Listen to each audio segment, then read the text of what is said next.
Welcome back, Patriots, for another debate night, but this time it's not between Kamala Harris or heck, Donald J. Trump, but it is against J.D. Vance and Tampon Tim, and I couldn't be more than stoked, happy, excited that I get to spend it with all you fine Patriots this great evening. It is a glorious evening, and I'm hoping that J.D. Vance brings out the big guns, baby, for tonight. It is important because this is probably the last debate we're going to get before the presidential election that takes place November 5th. Hell, the election's going on right now. Who am I kidding? Early voting is out, folks. Make sure you get out and vote for whomever you want. Donald Trump, Kamala Harris, or just don't vote at the top of the ticket at all. There's a lot of people that are going to show up, folks, to vote for Kamala Harris. We've been covering the news. We've been bringing you everything you need to know about each and every day to make sure you are informed and to make sure that you know exactly what's going on in the news. Now, this is going to be broadcasted everywhere, CBS, PBS, here on the Bald Brad channel. So we're going to make sure that we cover it live. Again, I am already queued up, ready to go here. The top of my head is cut off. What's going on? Queued up on PBS, but I also have CBS queued up as well for all of you right here. So we got everything ready to go. It is showing. So we'll make sure that we catch the latest and greatest stream on whoever's bringing in the news. If you haven't already, it does help by hitting that like button, Patriots. I see you all in the chat. Look at everybody here. I'm trying to make sure we get everything down in terms of all the keywords and all the nitty gritty so that we are all set for this debate. Let me know in the chat, who do you think is going to come out on top? Do you think it's going to be J.D. Vance? Do you think it's going to be Tampon Tim? Let us know in the live chat. I see you, Danielle. I see you, Kelly. I see all of you over there. We had a lot of people over at Rumble. Holy Lord, look at the Rumble stream. Oh my gosh, everyone's streaming over to Rumble, as you should, because that is our home base. Shout out to everybody over at Rumble. We got Karen, we got Kreger, we got everybody over here. I was like, what is Donald Trump Jr. doing on my stream? Well, that was just an advertisement. We got Patrick as well. Deplorable. Kit Kat. Ooh, that sounds nice. A Kit Kat sounds delicious. Hey, you know what? Go buy your Kit Kats up right now, because with this dock strike that's taking place today, you might not be able to get Kit Kats by the time October hits, or November or October 31st, if you know what I mean. Again, let me know who you guys think is going to come out on top.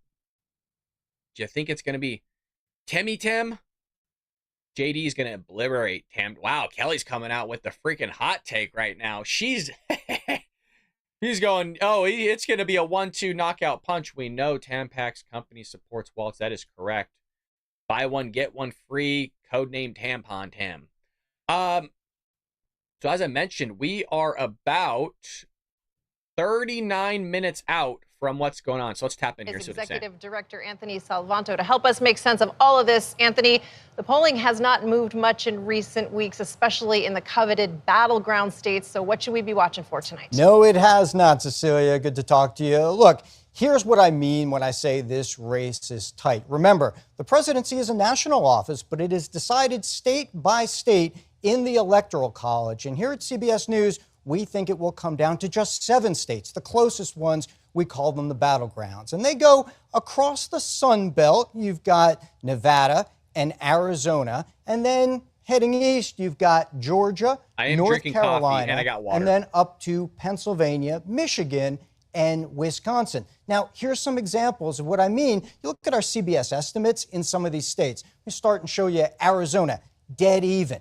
Next, I'll show you Georgia. It's marginally towards Trump, but that's within the margin of error. And Pennsylvania, which really could be pivotal, also dead even in our estimates. So as we get to election night, how should we watch this unfold? I'm going to bring up this map. And spinning wheel of death already. Look at this. Speaking to voters. Good evening, Jerika. Good evening to you. Good evening to everyone. You know, Kent County is where we're at here in Grand Rapids, Michigan. It's a very important county when you look at the numbers. What the hell just happened? It like just dropped like 10 minutes off. What's going on? And by that, I mean that this county has picked the winner of the presidential election 3 times out of the 4 last presidential elections. So joining me is this lovely group. They all say they watch CBS, so we love that. But show of hands, briefly, how many of you guys are leaning or planning to vote for Harris and Walz? So we have 2. How many are planning to vote for Trump and JD Vance? And then there's 2 left that are undecided. So a CBS News poll shows it's almost that like people are they watching planned this that debate because they want to hear more about these candidates. What specifically are you looking for, Bill? And I'm going to start with you because you voted for Trump in 2016. You didn't vote at all in 2020. And here you are today trying to figure out who exactly you're going to vote for. So what are you looking for? I'm looking for a good economy. A good economy. Yep. Safety. Safety. Yeah. And Eric, what about you? I mean, economy is extremely important. Safety as well. I have 2 daughters. I'm a business owner, so both of those things are very important to me as well. Holly? I would say the economy is the main priority for me right now. And Christina, I see you have your notepad, so you are prepared. You are ready to take notes. I agree. The economy and the, what was the other thing we were talking about? There were 2 things, the economy. Safety. And safety. Oh, yeah, crime. Mm-hmm. I know that you're also a voter that was leaning more toward Nikki Haley at one point. That's correct? No. Oh, you weren't okay, that was Holly? That was me. I'm so sorry. You know, there's so many notes that go out. Well, Ellie, let's go back to you then, because I think it's interesting when you have to make this decision, you're looking at this debate while so many people already know who they're going to vote for. You were looking at Nikki Haley as someone that you were really considering, but you're a bit torn. Mm-hmm. So is there something that these candidates could say or do that would clarify where they stand on any position or have you feel more confident in who you're going to vote for when you leave today? Yeah, I think the 3 most important things to me in this election are definitely inflation, abortion rights, and then also gun control.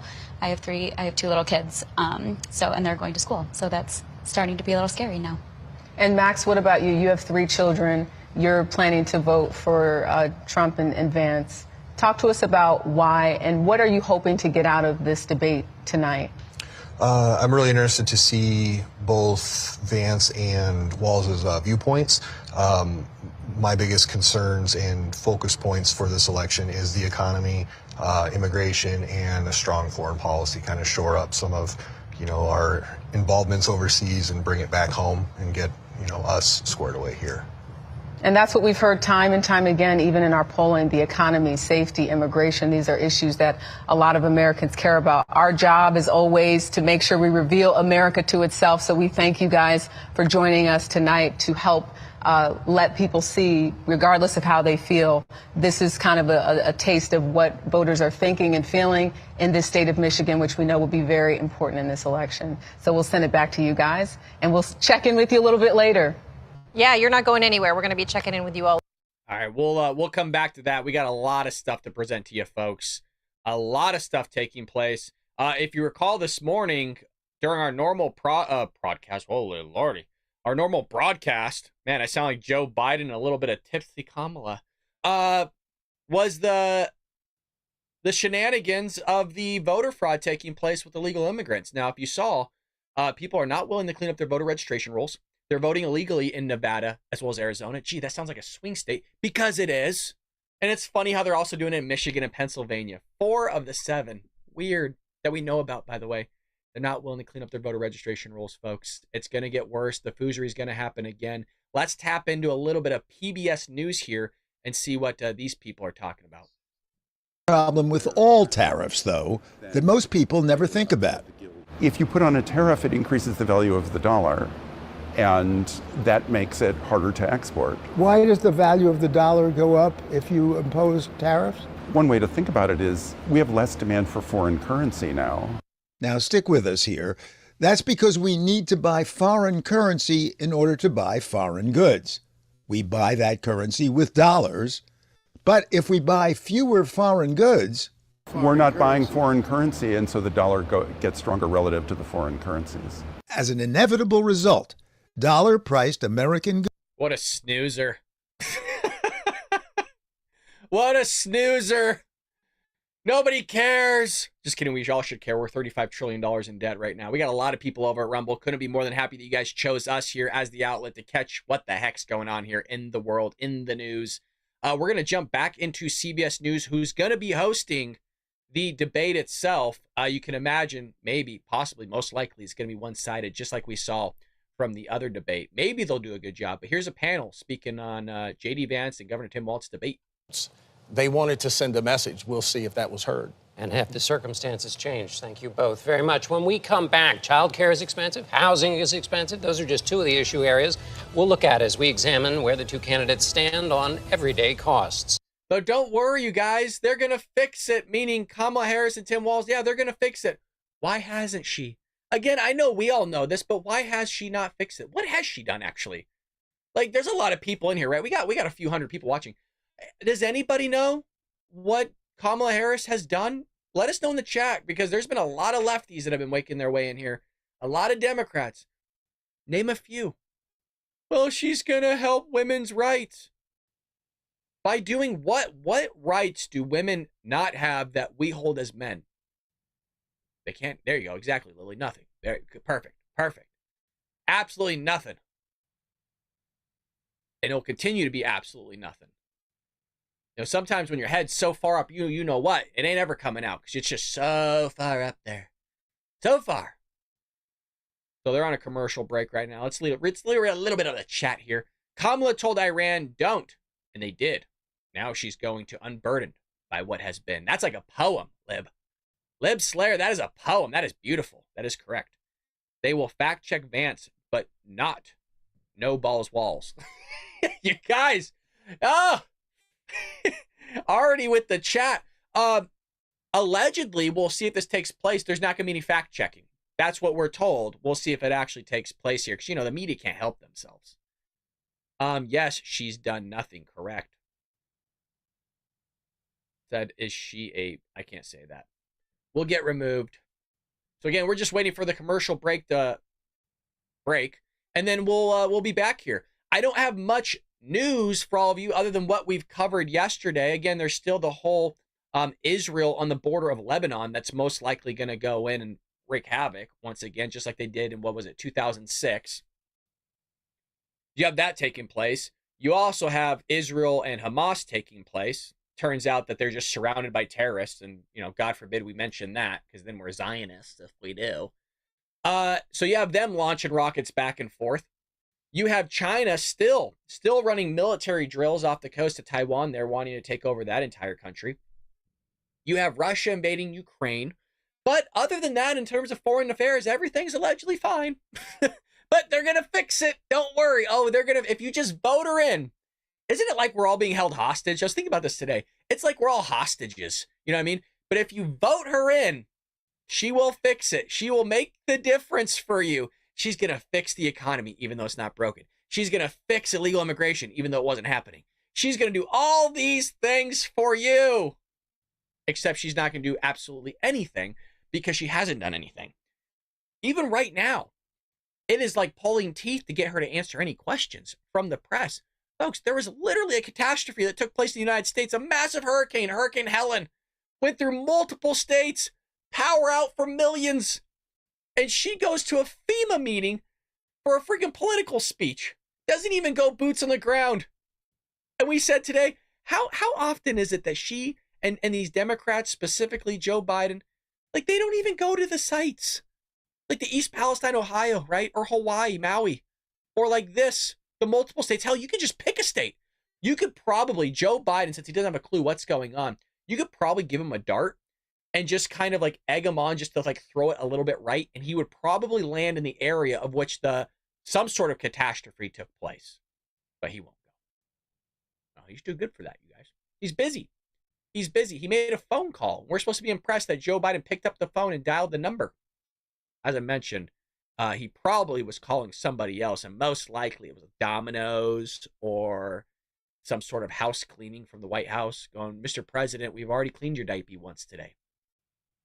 Gas prices and interest rates have dropped, but 59% say the economy is still in bad shape. Senior business and technology correspondent Jolene Kent has been digging into both campaigns' plans to tackle these high prices of housing, childcare, and basic costs. Jolene, good evening. So what do you expect to hear tonight from Senator Vance and Governor Walz on their plans to tackle these high prices?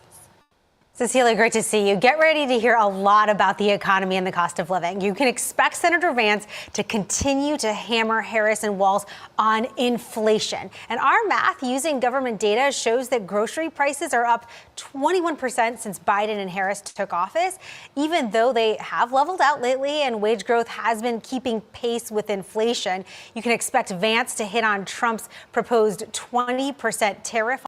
Notice they did the average right there because your real wages are actually down, but they can't post that on CBS News because it's all bad. They have to seem like they're unbiased. $100 more a year. And Walz will likely play up Harris's federal ban on price gouging, though keep in mind, neither campaign has really offered much specifics on how they're actually going to implement and carry out these proposed policies. Cecilia. Yeah, still waiting for a lot of details. What do you mean? Donald Trump's like, I'm going to sit there and bring down your energy prices by 50% in 1 year. I'm going to allow them to drill, baby, drill. So that would bring down their prices. By the way, they've never mentioned anybody. Who's the ones that are price gouging? Can we get like an actual, is it Kroger? Is it like Albertsons? Is it Safeway? Like who's the price gougers here? The strike could cost the economy up to $5 billion a day. And economists worry that a longer strike would disrupt the supply chain on everything from your perishable foods to cars and construction materials. But we also know that things like fuels for home heating oil, for example, diesel gas, those are actually transported in ways that are not expected to be impacted by the strike. And according to the New York governor, Kathy Hochul, there's no need to be, running and panicking and going to the grocery store and stockpiling goods as you might have done, during the pandemic. Sure. Still these concerns coming just 5 weeks out from this election. But the other top issue on the campaign trail, how much families are struggling to cover the cost of childcare. This has been a big one in terms of talking points. Senator Vance made some headlines recently over his suggestion that grandparents should be more involved. Yeah, Cecilia, this caught the attention of a lot of parents of young kids. This is the care economy, right? It's been a central talking point for both Vance and Walz. But here's the brutal reality. The cost of childcare is rising faster than inflation. It's almost double the rate of inflation. Both of these candidates have said they support permanently expanding the child tax credit. Harris and Walz have also said federal paid family leave would be an important priority here if they win. But again, few specifics on how long it should be. And we do know that Vance told our colleague Margaret Brennan back in August that he supports an expanded child tax credit, expanded child care options for families beyond preschool and daycare. But that grandparents' comment certainly striking a chord, saying aunts and uncles should be helping out more too, Cecilia. Yeah, Jolene, I was really struck by this next one on housing. A CBS News poll found that half of Americans aged 30 to 64, they are not confident that they will ever reach the American dream of being able to own a home. What are the campaigns promising to change that? Cecilia, look, you've got the Fed cutting interest rates last month, right? And you've got more Americans who want to get back into the housing market. So it's kind of encouraging to see. Do you notice that Democrats, no matter what platform you look at in terms of Harris and Walz, they just want to hand people money. Do you notice that? Oh, here's 25,000, here's 50,000, oh, here's 6,000, here's 9,000, go your merry way. Right? It's like, why don't you just let the market work itself out like you see from Trump and Vance? Like, yeah, get rid of the regulations, get rid of all the red tape, allow things to kind of soften the blow a little bit, and people will sit there and vote or do things with their wallet, either one. Changing regulations, making federal land available for housing.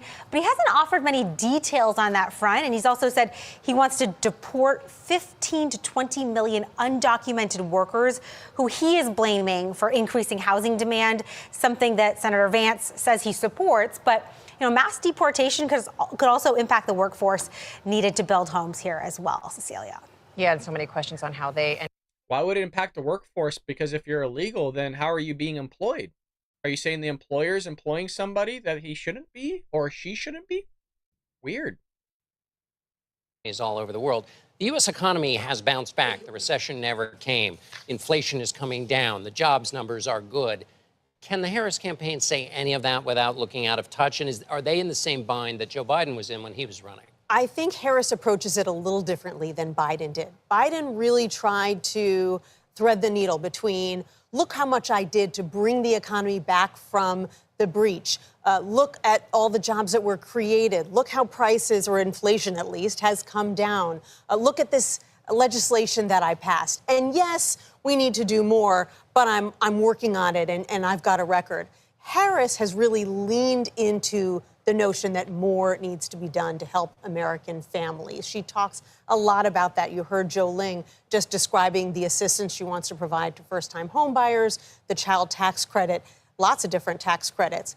And so there is some indication that approach, along with interest rates coming down, along with gas prices coming down, is starting to move the needle a little bit. Our polling shows that while Trump does still have an advantage on that big issue of the economy, that she's starting to inch closer and closer. All right, Nancy, thank you. Guys, we are just minutes away from the vice presidential debate. You are watching CBS News. We'll obviously stay here because I would rather have this be where our cast is going to come through. Folks, if you haven't already, support us by hitting that like button, whether you're over at Rumble or YouTube. It really does help. It pushes the algorithm out there, force our videos to new viewers who haven't seen our content or our channel, which helps us to grow here. That'd be greatly appreciated. Jeremy says, I want to watch this, but I'm pretty sure I already know what is going to be said, and nothing is going to change my vote from Trump. No, yeah, you're right, Jeremy. Truthfully, you're right. But it's still fun. It's fun to hang out as a community and watch one side, meaning Democrats, babble and pretend and play make-believe that they're actually going to fix some things as if they never actually caused the problem in the first place. And then we also get to see J.D. Vance, who we haven't really gotten to see much of, and see his little debate chops. So it's going to be fun. J.D. Vance is allegedly, and from what I've seen, seems to be a pretty smart guy with his head on straight. So I'm kind of excited. This is uncharted territory. I've seen Kamala Harris debate. I've seen Donald Trump debate, but I have not seen J.D. Vance or Tim Walz debate. So this is going to be kind of fun. Eggs on sale today, only $9 a dozen. Wow, that is expensive. That is the Biden-Harris economy right there for you. You are correct, Jeremy. There you go. See, Pat has it right there. Kit Kat, I guess, but I like Kit Kats. Lies and more lies. Oh, there's going to be a lot of lies tonight. Oh, there's going to be a lot. No bingo card tonight. No Z, no bingo card. I had time to make one, but because I'm having so many technology issues, I just want to play it safe by not having a ton of programs open and overheat. I just want to be careful. I know you guys will be understanding of that. It's not like I didn't want to do one, but we're on duct tape right now. Let's just put it that. I MacGyvered the shit out of this stream again. So we're going to be careful. And sorry if you have kids in the room. But really, no, seriously, this is like MacGyver just to have a camera running right now. So Jimmy rigged it. Who's Jimmy? That was like Joe. Who's Kamala? Who am I? Oh, let me know if you guys have any questions in the chat. It's okay not to have a bingo card. Yeah, but it's still fun. We've cleared so many boards. I've already had the chance to vote. Banked it. Crazy world. Never know who's coming or what's coming next. Yeah, not just the inflation's bad, right? But the economy allegedly is going to be spiraling into recession possibly. And like I mentioned, what you got going back east is scary stuff, man. We could really be drawn into a war here. And like I said, man, I'm 35. I don't want to be going to war. I like the way my life is hanging out with you fine patriots. I don't want to be dragged off to a war for somebody else's stuff. Oh, it's nerve-wracking. Donate to the Bald Brad camera. Oh, you don't have to do that, Autumn. Thank you. On his website. Autumn, you're too kind. You're too kind. Yeah, the other camera we did stow away. It's actually up there now. So it's done. Oh, there's Ed. What's Ed doing? A debate before, and we're sure getting it today. Yeah, John, you remember back in 2016 when you hosted the Republican presidential primary debate? And that morning, Antonin Scalia died, and suddenly you had to rip up all the questions and focus on the future of the Supreme Court, which probably hadn't been a top-of-mind concern. Well, look at what's happened in the last few days. It's only October 1, but in essence, we've had some surprises. The intensification of the situation in the Middle East, major storms ravaging the Southeast that are now going to cause some debate over spending and climate change. All of them a reminder that as president, whoever is president, faces all sorts of unexpected challenges that suddenly can prop up. And, it'll be interesting to see tonight exactly how that factors in to the debate. Cecilia? All right, Ed, you don't get to go anywhere. We're going to be checking back in with you when it is all over. And we are now just officially minutes away from the start of this debate. I want to get your final thoughts, Major. I want to start with you because we've been saying so much is on the line tonight. How much of tonight is about the audience of one for J.D. Vance? A considerable amount. President Trump has expectations for J.D. Vance. J.D. Vance knows, as Robert Costa so thoroughly laid out, at age 40, his entire political career is ahead of him. If this ticket does not prevail, the Republican Party will find itself in an uncomfortable and unwelcome and unwanted post-Trump era. What role does J.D. Vance play in that? A considerable amount of that decision will be drawn from what he does tonight. He knows that. In contrast, Governor Walz is 60, 1 year older than Kamala Harris. He does not have any obvious designs on the presidency if Kamala Harris wins and serves out 2 terms. He's there to enhance the ticket as it exists and amplify things on the positive side where and when he can. Very different calculations, very different risk factors for the two. And Bob, even if you're Bob Dole, who had a bad night in 1976, he was the nominee 20 years later for the Republican Party. So you can even rescue yourself from a bad night. What are your final thoughts on tonight? Everybody in the press, when we're in the press galleries on the campaign planes, they talk about these vice presidential debates as low impact, but they really are high stakes. Everybody watching tonight knows one of these two men could become president of the United States. The country is going to take a temperature on character, on policy.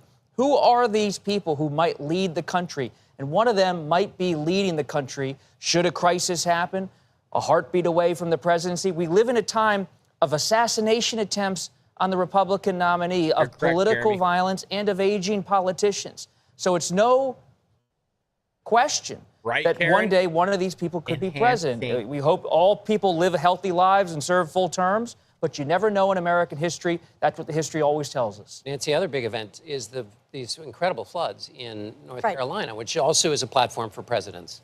It is because handling of natural disasters is often a proxy for voters of competence. They look at how you handle something like that and they say this person is capable of handling big, important things. And that's why President Biden tomorrow is heading to North Carolina and South Carolina and Florida and Georgia the next day.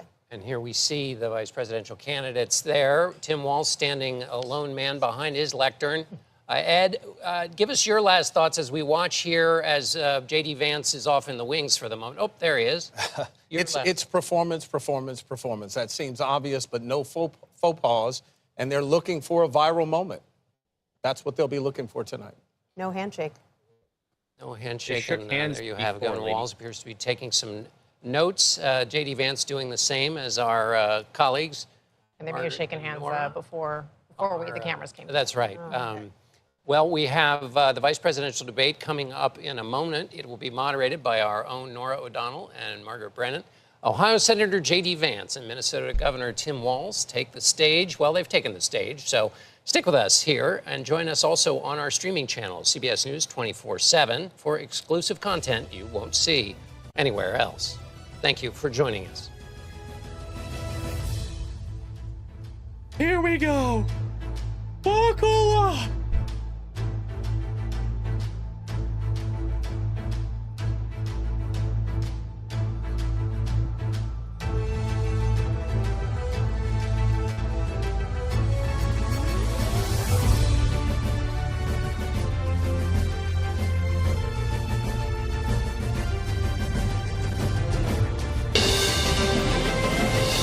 Tonight, with just over a month to go until Election Day, the first and only meeting between the two men who hope to become Vice President of the United States.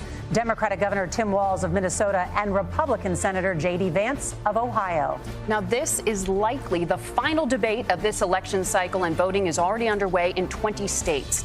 CBS News polling shows this remains a race either presidential candidate could win.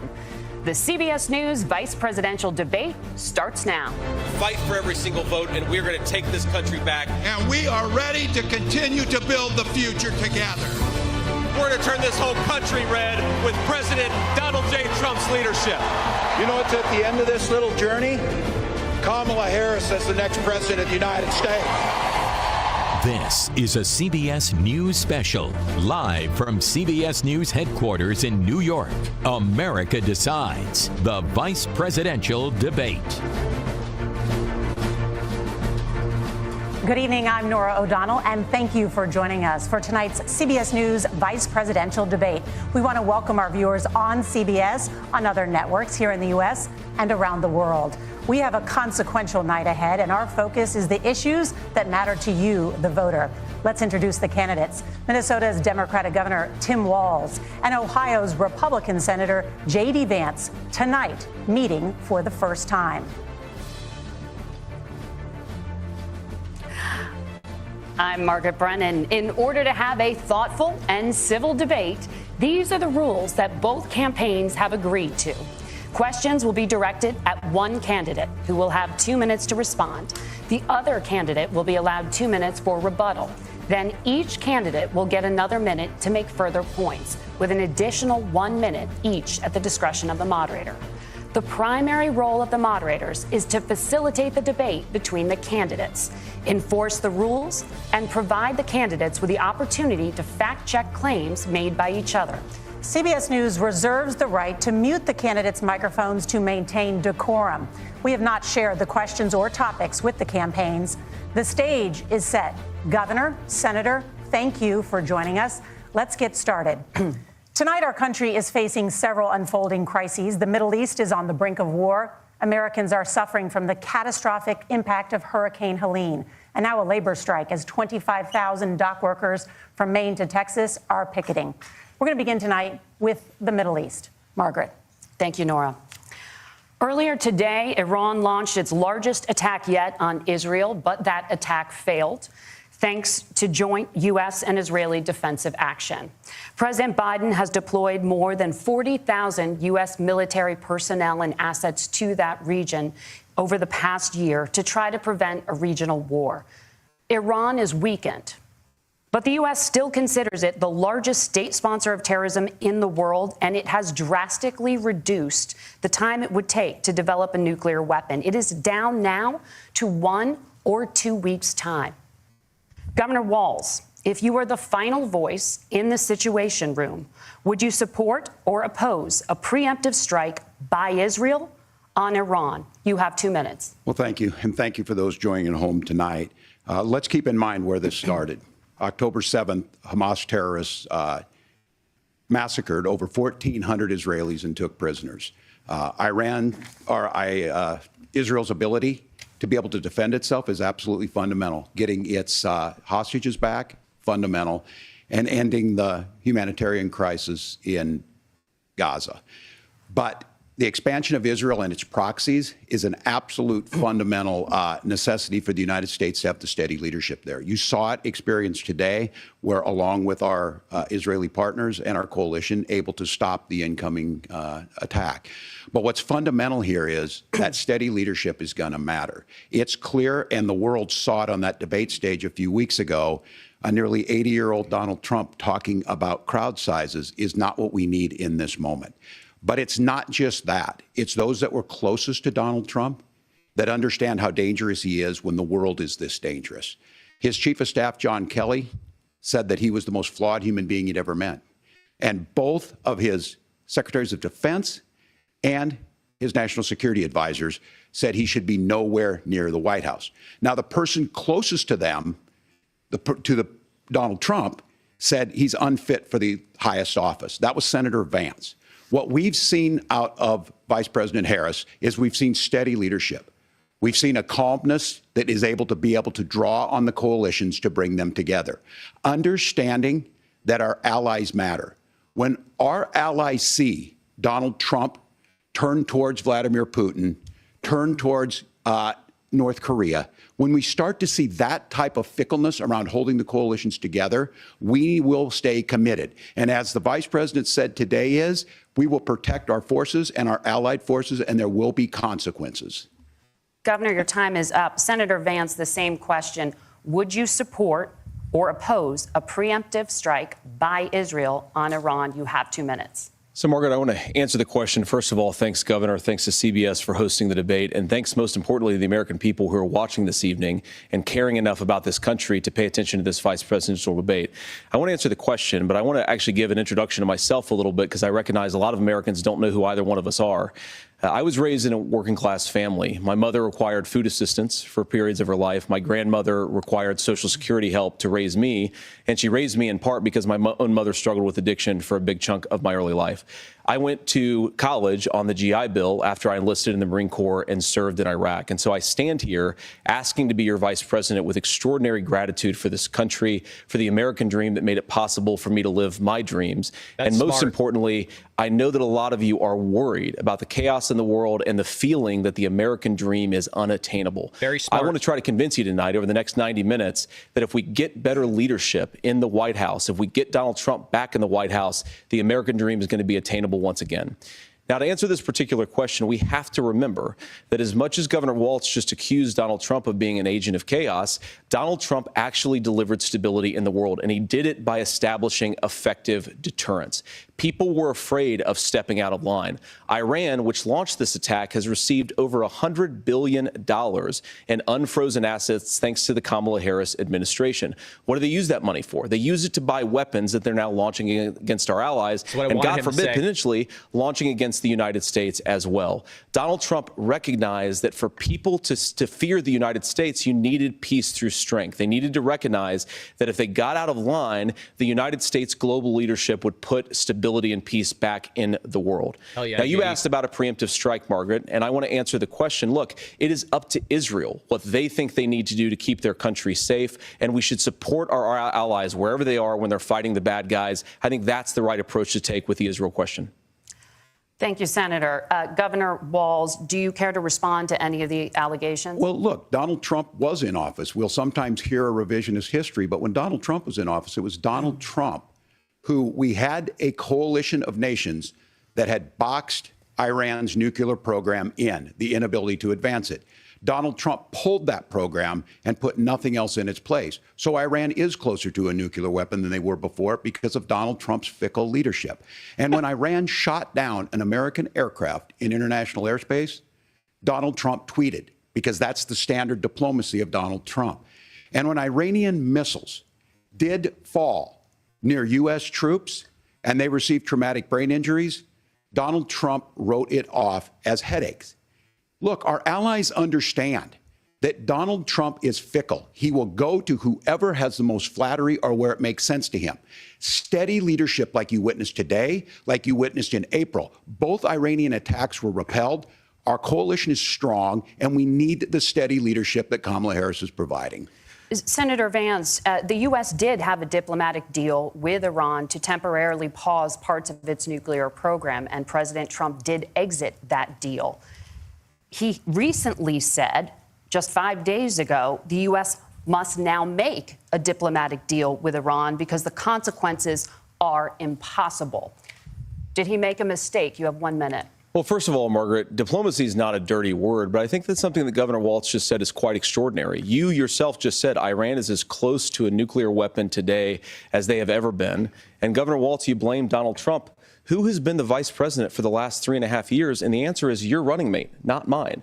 Donald Trump consistently made the world more secure. Now, we talk about the sequence of events that led us to where we are right now, and you can't ignore October the 7th, which I appreciate Governor Walz bringing up. But when did Iran and Hamas and their proxies attack Israel? It was during the administration of Kamala Harris. So Governor Walz can criticize Donald Trump's tweets, but effective, smart diplomacy and peace through strength is how you bring stability back to a very broken world. Donald Trump has already done it once before. Ask yourself at home, when was the last time, I'm 40 years old, when was the last time that an American president didn't have a major conflict break out? The only answer is during the 4 years that Donald Trump was president. Gentlemen, we have a lot to get to. Nora? Margaret, thank you. Let's turn now to Hurricane Helene. The storm could become one of the deadliest on record. More than 160 people are dead and hundreds more are missing. Scientists say climate change makes these hurricanes larger, stronger, and more deadly because of the historic rainfall. He needs to bring up that Senator Joe Biden's Vance, not there. according to CBS News polling, 7 in 10 Americans and more than 60% of Republicans under the age of 45 favor the U.S. taking steps to try and reduce climate change. Senator, what responsibility would the Trump administration have to try and reduce the impact of climate change? I'll give you 2 minutes. Sure. So first of all, let's start with the hurricane, because it's an unbelievable, unspeakable human tragedy. I just saw today, actually, a photograph of 2 grandparents on a roof with a 6-year-old child, and it was the last photograph ever taken of them because the roof collapsed and those innocent people lost their lives. And I'm sure Governor Walz joins me in saying our hearts go out to those innocent people, our prayers go out to them, and we want as robust and aggressive as a federal response as we can get to save as many lives as possible, and then, of course, afterwards, to help the people in those communities rebuild. I mean, these are communities that I love. Some of them I know very personally in Appalachia, all across the Southeast. They need their government to do their job. And I commit that when Donald Trump is president again, the government will put the citizens of this country first when they suffer from a disaster. Now, Nora, you asked about climate change. I think this is a very important issue. Look, a lot of people are justifiably worried about all these crazy weather patterns. I think it's important for us, first of all, to say, Donald Trump and I support clean air, clean water. We want the environment to be cleaner and safer. But one of the things that I've noticed some of our Democratic friends talking a lot about is a concern about carbon emissions, this idea that carbon emissions drives all of the climate change. Well, let's just say that's true, just for the sake of argument, so we're not arguing about weird science. Let's just say that's true. Well, if you believe that, what would you want to do? The answer is that you'd want to reshore as much American manufacturing as possible, and you'd want to produce as much energy as possible in the United States of America, because we're the cleanest economy in the entire world. What have Kamala Harris's policies actually led to? More energy production in China, more manufacturing overseas, more doing business in some of the dirtiest parts of the entire world. And when I say that, I mean the amount of carbon emissions they're doing per unit of economic output. So if we actually care about getting cleaner air and cleaner water, the best thing to do is to double down and invest in American workers and the American people. And unfortunately, Kamala Harris has done exactly the opposite. Good answer. Governor Walz, you have 2 minutes to respond. Well, we got close to an agreement because all those things are happening. Look, first of all, sure they are. It is a horrific tragedy with this hurricane. And my heart goes out to the folks that are down there in contact with the governors. I serve as co-chair of the Council of Governors as we work together on these emergency managements. Governors know no partisanship. They work together. So all of the governors and the emergency responders are on the ground. Those happen on the front end. The federal government comes in, makes sure they're there to that we recover. But we're still in that phase where we need to make sure that they're staying there, staying focused. Now, look, coming back to the climate change issue, there's no doubt this thing roared onto the scene faster and stronger than anything we've seen. Senator Vance has said that there's a climate problem in the past. Donald Trump called it a hoax and then joked that these things would make more beachfront property to be able to invest in. What we've seen out of the Harris administration now, the Biden-Harris administration, is we've seen this investment. We've seen massive investments, the biggest in global history that we've seen in the Inflation Reduction Act, has created jobs all across the country. 2,000 in Jeffersonville, Ohio, taking the EV technology that we invented and making it here. 200,000 jobs across the country. The largest solar manufacturing plant in North America sits in Minnesota. But my farmers know climate change is real. They've seen 500-year droughts, 500-year floods back to back. But what they're doing is adapting, and this has allowed them to tell me, look, I harvest corn, I harvest soybean, and I harvest wind.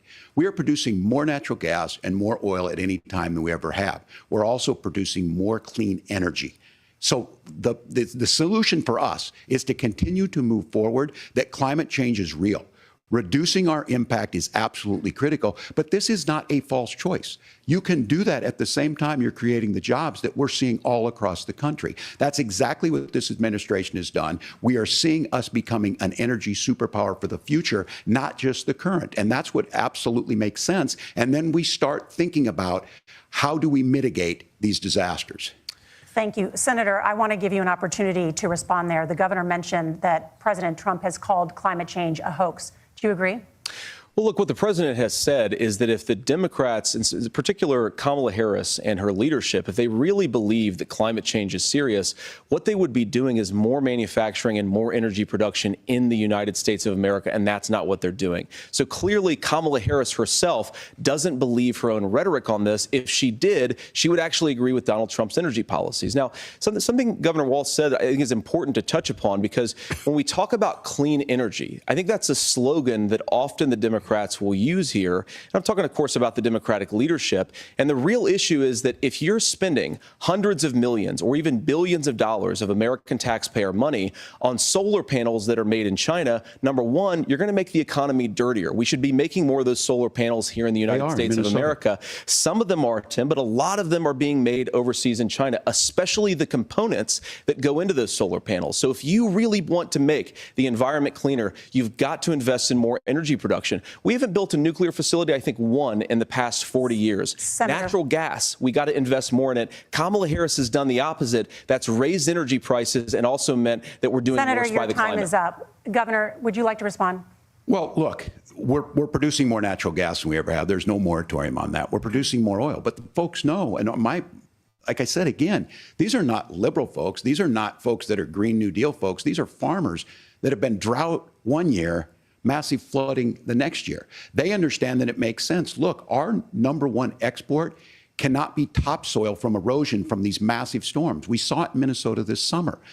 And thinking about how do we respond to that, we're thinking ahead on this. And what Kamala Harris has been able to do in Minnesota, we're starting to weatherproof some of these things. The infrastructure law that was passed allows us to think about mitigation in the future. How do we make sure that we're protecting by burying our power lines? How do we make sure that we're protecting lakefronts and things that we're seeing more and more of? But to call it a hoax and to take the oil company executives to Mar-a-Lago, say, give me money for my campaign and I'll let you do whatever you want.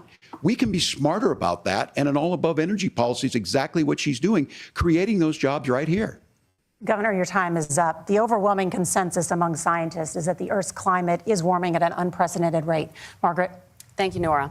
We're going to turn now to immigration. The crisis at the U.S.-Mexico border consistently ranks as one of the top issues for American voters. JD needs a slap Senator him upside his Vance, head right now. Your campaign is pledging to carry out the largest mass deportation plan in American history and to use the U.S. military to do so. Could you be more specific about exactly how this will work? For example, would you deport parents who have entered the U.S. illegally and separate them from any of their children who were born on U.S. soil? You have 2 minutes. So first of all, Margaret, before we talk about deportations, we have to stop the bleeding. We have a historic immigration crisis because Kamala Harris started and said that she wanted to undo all of Donald Trump's border policies. 94 executive orders suspending deportations, decriminalizing illegal aliens, massively increasing the asylum fraud that exists in our system. That has opened the floodgates. And what it's meant is that a lot of fentanyl is coming into our country. I had a mother who struggled with opioid addiction and has gotten clean. I don't want people who are struggling with addiction to be deprived of their second chance because Kamala Harris let in fentanyl into our communities at record levels. So you've got to stop the bleeding. You've got to re-implement Donald Trump's border policies, build the wall, re-implement deportations. And that gets me to your point, Margaret, about what do we actually do? So we've got 25 million illegal aliens who are here in the country. What do we do with them? I think the first thing that we do is we start with the criminal migrants. About 1 million of those people have committed some form of crime in addition to crossing the border illegally. I think you start with deportations on those folks. And then I think you make it harder for illegal aliens to undercut the wages of American workers. A lot of people will go home if they can't work for less than minimum wage in our own country. And by the way, that'll be really good for our workers who just want to earn a fair wage for doing a good day's work. And the final point, Margaret, is you ask about family separation. Right now in this country, Margaret, we have 320,000 children that the Department of Homeland Security has effectively lost. Some of them have been sex trafficked. Some of them hopefully are at homes with their families. Some of them have been used as drug trafficking mules. The real family separation policy in this country is unfortunately Kamala Harris's wide open southern border. And I'd ask my fellow Americans to remember when she came into office, she said she was going to do this. Real leadership would be saying, you know what, I screwed up. We're going to go back to Donald Trump's border policies. I wish that she would do that. It would be good for all of us. Governor, do you care to respond to any of those specific allegations, including that the vice president is, quote, letting in fentanyl and using kids as drug mules, among other things regarding children? The drug mule is not true, but I will say about the fentanyl, because this is a crisis, this is the opioid crisis. And the good news on this is the last 12 months saw the largest decrease in opioid deaths in our nation's history, 30% decrease in Ohio, but there's still more work to do. But let's go back to this on immigration. Kamala Harris was the Attorney General of the largest state and a border state in California. She's the only person in this race who prosecuted transnational gangs for human trafficking and drug interventions. She also let out but criminals. Look, we all want to solve this. Most of us want to solve this, and that is the United States Congress. That's the Border Patrol agents. That's the Chamber of Commerce. That's most Americans out here. That's why we had the fairest and the toughest bill on immigration that this nation's seen. It was crafted by a conservative senator from Oklahoma, James Lankford. I know him. He's super conservative, but he's a man of principle, wants to get it done. Democrats and Republicans worked on this piece of legislation. The Border Patrol said, this is what we need in here. These are the experts. And the Chamber of Commerce and the Wall Street Journal said, pass this thing. Kamala Harris helped get there. 1,500 new border agents, detection for drugs, DOJ money to speed up these the adjudications on this, just what America wants. But as soon as I was getting ready to pass and actually tackle this, Donald Trump said no, told them to vote against it because it gives him a campaign issue. It gives him to, what would Donald Trump talk about if we actually did some of these things? And they need to be done by the legislature. You can't just do this through the executive branch. Well, you can. So look, we have the options to do this. Donald Trump had 4 years. He had 4 years to do this. And he promised you, America, how easy it would be. I'll build you a big, beautiful wall, and Mexico will pay for it. Less than 2% of that wall got built, and Mexico didn't pay a dime. But here we are again, 9 years after he came down that escalator, dehumanizing people and telling them what he was going to do. As far as the deportation plan, at one point, Senator Vance said it was so unworkable to be laughable. So that's where we're at. Pass the bill, she'll sign it. Governor, your time is up. Senator, the question was, will you separate parents from their children, even if their kids are U.S. citizens? You have 1 minute. Margaret, my point is that we already have massive child separations thanks to Kamala Harris's open border. And I didn't accuse Kamala Harris of inviting drug mules. I said that she enabled the Mexican drug cartels to operate freely in this country. And we know that they use children as drug mules. And it is a disgrace, and it has to stop. Look, I think what Tim said just doesn't pass the smell test. For 3 years, Kamala Harris went out bragging that she was going to undo Donald Trump's border policy. She did exactly that. We had a record number of illegal crossings. We had a record number of fentanyl coming into our country. And now that she's running for president, or a few months before, she says that somehow she got religion and cared a lot about a piece of legislation. The only thing that she did when she became the vice president, when she became the appointed border czar, was to undo 94 Donald Trump executive actions that opened the border. This problem is leading to massive problems in the United States of America. Parents who can't afford health care, schools that are overwhelmed. It's got to stop, and it will when Donald Trump is president again. Senator, your time is up. Governor, what about our CBS News polling, which does show that a majority of Americans, more than 50%, support mass deportations? Look, we fix this issue with a bill that is necessary, but the issue on this is what happens when you don't want to solve it. You demonize it. And we saw this, and Senator Vance, and it surprises me on this, talking about and saying, I will create stories to bring attention to this. That vilified a large number of people who were here legally in the community of Springfield. The Republican governor said, it's not true, don't do it. There's consequences for this. There's consequences. We could come together. Senator Lankford did it. We could come together and solve this if we didn't let Donald Trump continue to make it an issue. And the consequences in Springfield were the governor had to send state law enforcement to escort kindergartners to school.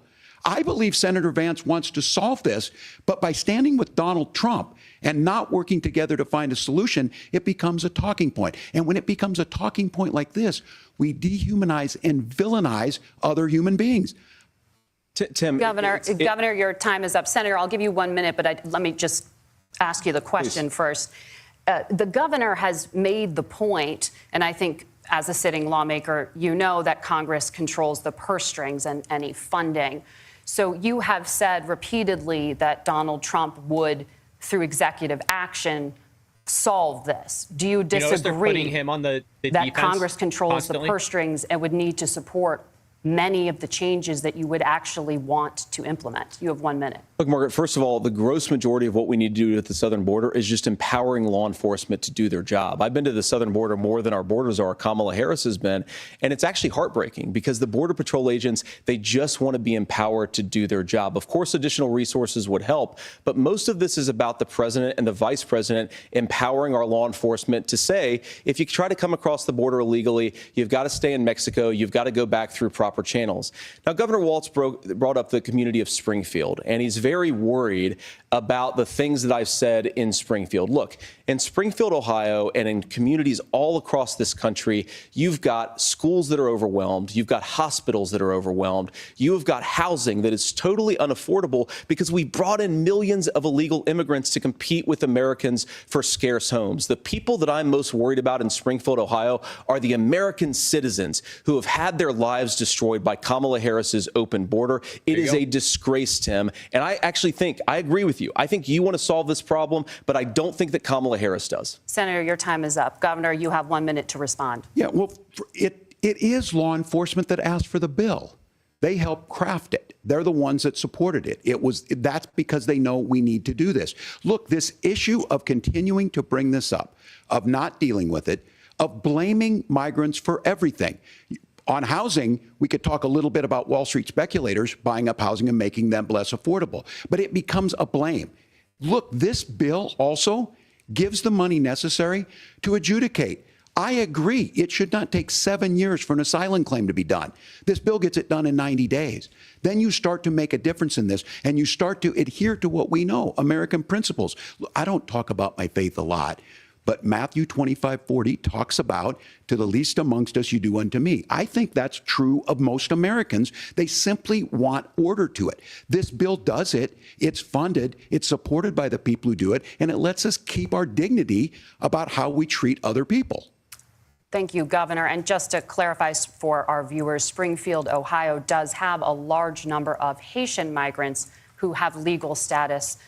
Temporary protected status. Well, Margaret, but thank you, Senator. We have so much to get to. Margaret, I think it's important because we're going to turn now to the economy. Thank Margaret, you. The rules were that you guys weren't going to fact check, and since you're fact checking me, I think it's important to say what's actually going on. There you go. So there's an application called the CBP One app, where you can go on as an illegal migrant, apply for asylum or apply for parole, and be granted legal status at the wave of a Kamala Harris open border wand. That is not a person coming in, applying for a green card and waiting for 10 years. That is the facilitation of illegal immigration, Margaret, by our own Thank you, Senator, for leadership. describing the legal process. We have so much to get to, Senator. Those laws have been on the books since 1990. Thank you, gentlemen. The CBP One app has not been on the books since 1990. Maybe you should have not interrupted the guy, bitch, by your freaking fact Gentlemen, checking. The audience can't hear you because your mics are cut. We have so much we want to get to. Thank you for explaining the legal process. Putting JD on the defense constantly, trying to defend Donald Trump the entire time. The economy is a top concern for voters. Each of your campaigns has released an economic plan. So let's talk about the specifics. Governor Walz, Vice President Harris unveiled a plan that includes billions in tax credits for manufacturing, housing, and a renewed child tax credit. The Wharton School says your proposals will increase the nation's deficit by $1.2 trillion. How would you pay for that without ballooning the deficit? Governor, I'll give you 2 minutes. Yeah, thank you. And Kamala Harris and I do believe in the middle class because that's where we come from. We both grew up in that. We understand. So those of you out there listening tonight, you're hearing a lot of stuff back and forth, and it's good. It's healthy. That's what this is supposed to happen. You should be listening. How's this going to impact me? The bold forward plan that Kamala Harris put out there is talking about this housing issue. The one thing is there's 3 million new houses proposed under this plan with down payment assistance on the front end to get you in a house. A house is much more than just an asset to be traded somewhere. It's foundational to where you're at. And then making sure that the things you buy every day, whether they be prescription drugs or other things, that there's fairness in that. Look, the $35 insulin is a good thing, but it costs $5 to make insulin. They were charging $800 before this law went into effect. As far as the housing goes, I've seen it in Minnesota. 12% more houses in Minneapolis, prices went down on rent 4%. It's working. And then making sure tax cuts go to the middle class. $6,000 child tax credit, we have one in Minnesota, reduces childhood poverty by 1/3. We save money in the long run, and we do the right thing for families. And then getting businesses off the ground. The law as it stands right now is $5,000 tax credit for small business, increasing that to $50,000. Now, this is a philosophical difference between us. Donald Trump made a promise, and I'll give you this. He kept it. He took folks to Mar-a-Lago, said, you're rich as hell, I'm going to give you a tax cut. He gave the tax cuts that predominantly went to the top class. What happened there was an $8 trillion increase in the national debt, the largest ever. Now he's proposing a 20% consumption or sales tax on everything we bring in. Everyone agrees, including businesses, it would be destabilizing it, it would increase inflation and potentially lead to a recession. Look, this is simple for you. Where are we going? Kamala Harris has said to do the things she wants to do, we'll just ask the wealthiest to pay their fair share. When you do that, our system works best, more people are participating in it, and folks have the things that they need. Senator, I want to give you a moment to respond on that. But similarly, the Wharton School has done an analysis of the Trump plan and says it would increase the nation's deficit by $5.8 trillion. My question is the same for you. How do you pay for all that without ballooning the deficit? I'll give you 2 minutes. Well, first of all, you're going to hear a lot from Tim Walz this evening, and you just heard it in the answer, a lot of what Kamala Harris proposes to do. And some of it, I'll be honest with you, it even sounds pretty good. Here's what you won't hear, is that Kamala Harris has already done it. Because she's been the vice president for 3.5 years. She had the opportunity to enact all of these great policies. And what she's actually done instead is drive the cost of food higher by 25%, drive the cost of housing higher by about 60%. Open the American southern border and make middle-class life unaffordable for a large number of Americans. If Kamala Harris has such great plans for how to address middle-class problems, then she ought to do them now. Not when asking for a promotion, but in the job the American people gave her 3.5 years ago. And the fact that she isn't tells you a lot about how much you can trust her actual plans. Now, Donald Trump's economic plan is not just a plan, but it's also a record. A lot of those same economists attack Donald Trump's plans, and they have PhDs, but they don't have common sense and they don't have wisdom. Because Donald Trump's economic policies delivered the highest take-home pay in a generation in this country, 1.5% inflation, and to boot, peace and security all over the world. So when people say that Donald Trump's economic plan doesn't make sense, I say look at the record. He delivered rising take-home pay for American workers. Now, Tim admirably admits that they want to undo the Trump tax cuts. But if you look at what was so different about Donald Trump's tax cuts, even from previous Republican tax cut plans, is that a lot of those resources went to giving more take-home pay to middle-class and working-class Americans. It was passed in 2017, and you saw an American economic boom unlike we've seen in a generation in this country. That is a record that I'm proud to run on, and we're going to get back to that common sense wisdom so that you can afford to live the American dream again. I know a lot of you are struggling. I know a lot of you are worried about paying the bills. It's going to stop when Donald Trump brings back common sense to this country. Governor, do you want to respond to that? What has Kamala Harris done for the middle class? Yeah, well, Kamala Harris's day one was Donald Trump's failure on COVID that led to the collapse of our economy. We were already before COVID in a manufacturing recession, but 10 million people out of work, largest percentage since the Great Depression. 9 million jobs closed on that. That was day one, whether it was the Infrastructure Act or other things we moved. Now, you made a question about experts, said this. I've made a note of this. Economists can't be trusted. Science can't be trusted. National security folks can't be trusted. Look, if you're going to be president, you don't have all the answers. Donald Trump believes he does. My pro tip of the day is this. If you need heart surgery, listen to the people at the Mayo Clinic in Rochester, Minnesota, not Donald Trump. And the same thing goes with this. And I ask you out there, teachers, nurses, truck drivers, or whatever, how is it fair that you're paying your taxes every year and Donald Trump hasn't paid any federal tax in the last 15 years? And the last year as president. That's what's wrong with the system. There's a way around it, and he's bragged about that. We're just asking for fairness in it, and that's all you want. You have a minute. Governor, you say trust the experts. But those same experts for 40 years said that if we shipped our manufacturing base off to China, we'd get cheaper goods. They lied about that. They said if we shipped our industrial base off to other countries, to Mexico and elsewhere, it would make the middle class stronger. They were wrong about that. They were wrong about the idea that if we made America less self-reliant, less productive in our own nation, that it would somehow make us better off, and they were wrong about it. And for the first time in a generation, Donald Trump had the wisdom and the courage to say to that bipartisan consensus, we're not doing it anymore. We're bringing American manufacturing back. We're unleashing American energy. We're going to make more of our own stuff. And this isn't just an economic issue. I mean, I've got 3 beautiful little kids at home, 7, 4, and 2, and I love them very much, and I hope they're in bed right now. But look, so many of the drugs, the pharmaceuticals that we put in the bodies of our children are manufactured by nations that hate us. This has to stop, and we're not going to stop it by listening to experts. We're going to stop it by listening to common sense wisdom, which is what Donald Trump governed on. Senator, your time is up. Governor Walz, can you address that? I mean, voters say they trust Donald Trump on the economy more. Why? Well, if you're listening tonight and you want billionaires to get tax cuts, you heard what the numbers were. Look, I'm a union guy on this. I'm not a guy who wanted to ship things overseas, but I understand that, look, we produce soybeans and corn. We need to have fair trading partners. That's something that we believe in. I think the thing that most concerns me on this is Donald Trump was the guy who created the largest trade deficit in American history with China.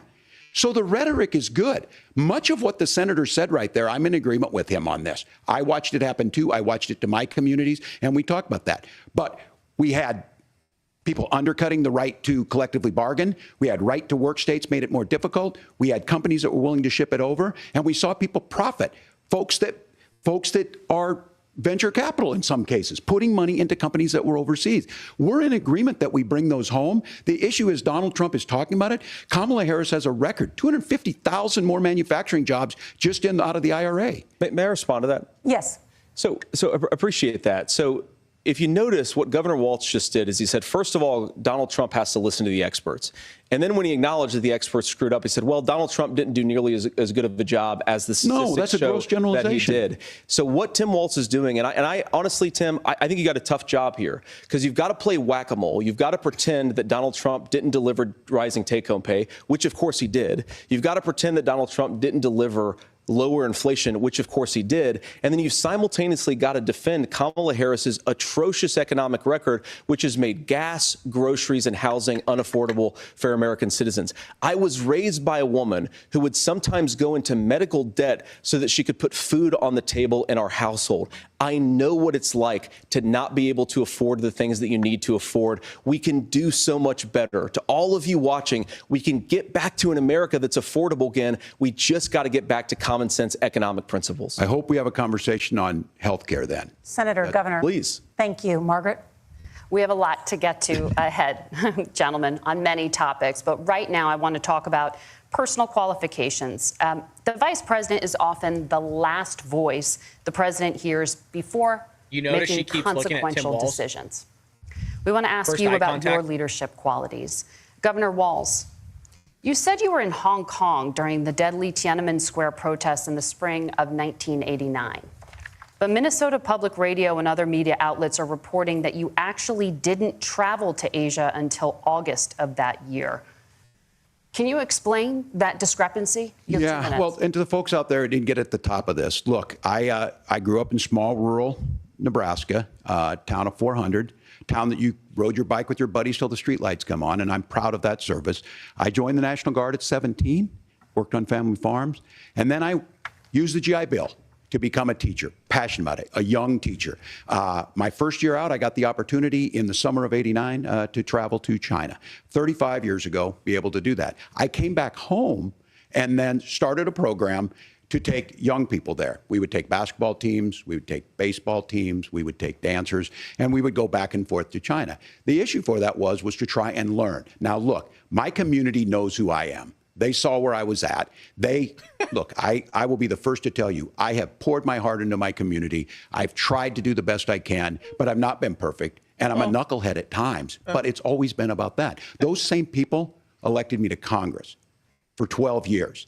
And in Congress, I was one of the most bipartisan people, working on things like farm bills that we got done, working on veterans benefits. And then the people of Minnesota were able to elect me to governor twice. So look, my commitment has been from the beginning to make sure that I'm there for the people, to make sure that I get this right. I will say more than anything, many times I will talk a lot. I will get caught up in the rhetoric. But being there, the impact it made, the difference it made in my life, I learned a lot about China. I hear the critiques of this. I would make the case that Donald Trump should have come on one of those trips with us. I guarantee you he wouldn't be praising Xi Jinping about COVID.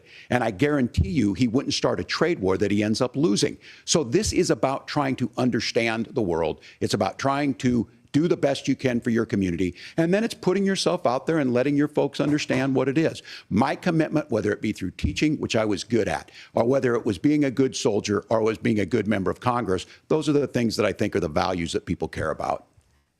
Governor, just to follow up on that, the question was, can you explain the discrepancy? All I said on this was I got there that summer and misspoke on this. So I will just, that's what I've said. So I was in Hong Kong and China during the democracy protests went in. And from that, I learned a lot of what needed to be in governance. Thank you, Governor. Senator Vance, in 2016, you called your running mate, Donald Trump, unfit for the nation's highest office, and you said he could be America's Hitler. I know you've been asked many times, and you've said you regret those comments and explained you then voted for Donald Trump in 2020. But the Washington Post reported new messages last week in which you also disparaged Trump's economic record while he was president, writing to someone in 2020, quote, Trump thoroughly failed to deliver his economic populism. You're now his running mate, and you've shifted many of your policy stances to align with his. If you become vice president, why should Americans trust that you will give Donald Trump the advice he needs to hear and not just the advice he wants to hear? You have 2 minutes. Well, first of all, Margaret, because I've always been open. And sometimes, of course, I've disagreed with the president, but I've also been extremely open about the fact that I was wrong about Donald Trump. I was wrong, first of all, because I believed some of the media stories that turned out to be dishonest fabrications of his record.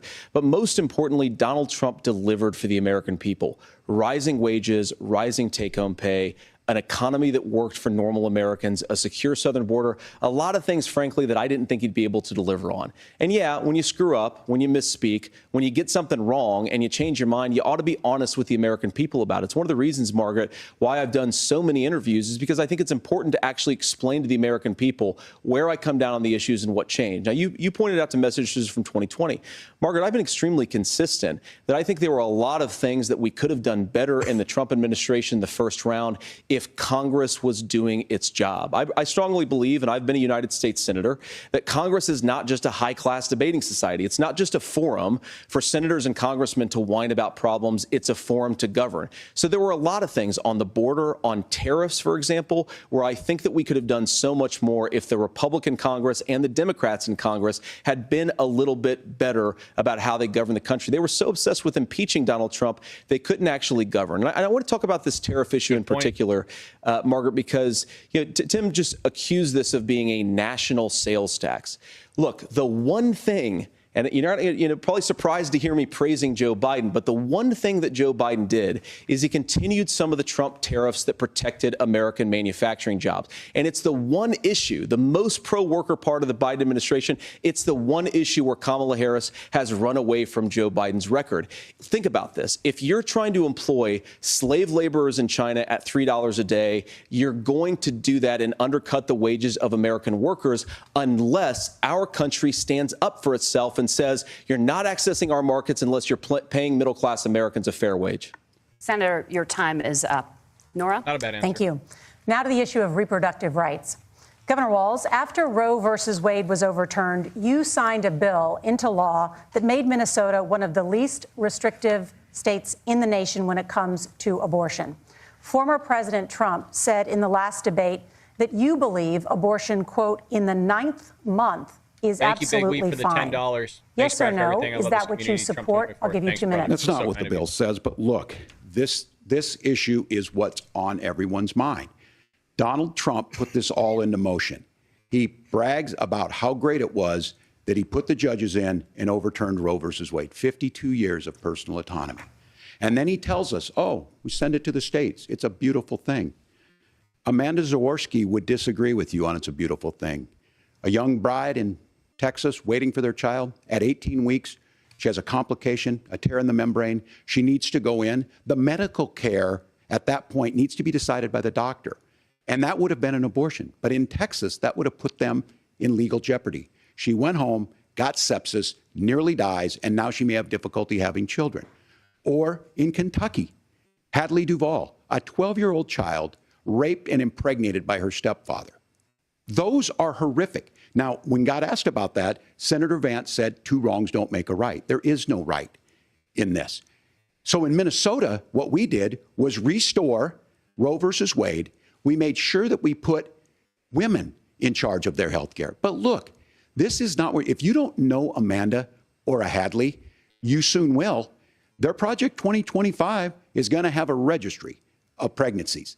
It's going to make it more difficult, if not impossible, to get contraception and limit access, if not eliminate access to infertility treatments. For so many of you out there listening, me included, infertility treatments are why I have a child.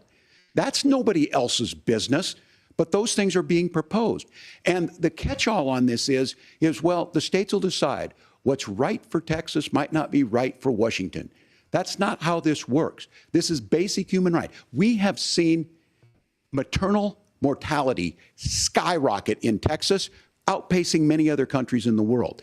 This is about health care. In Minnesota, we are ranked first in health care for a reason. We trust women. We trust doctors. Senator, do you want to respond to the governor's claim? Will you create a federal pregnancy monitoring agency? No, Nora, certainly we won't. And I want to talk about this issue because I know a lot of Americans care about it, and I know a lot of Americans don't agree with everything that I've ever said on this topic. And, you know, I grew up in a working class family in a neighborhood where I knew a lot of young women who had unplanned pregnancies and decided to terminate those pregnancies because they feel like they didn't have any other options.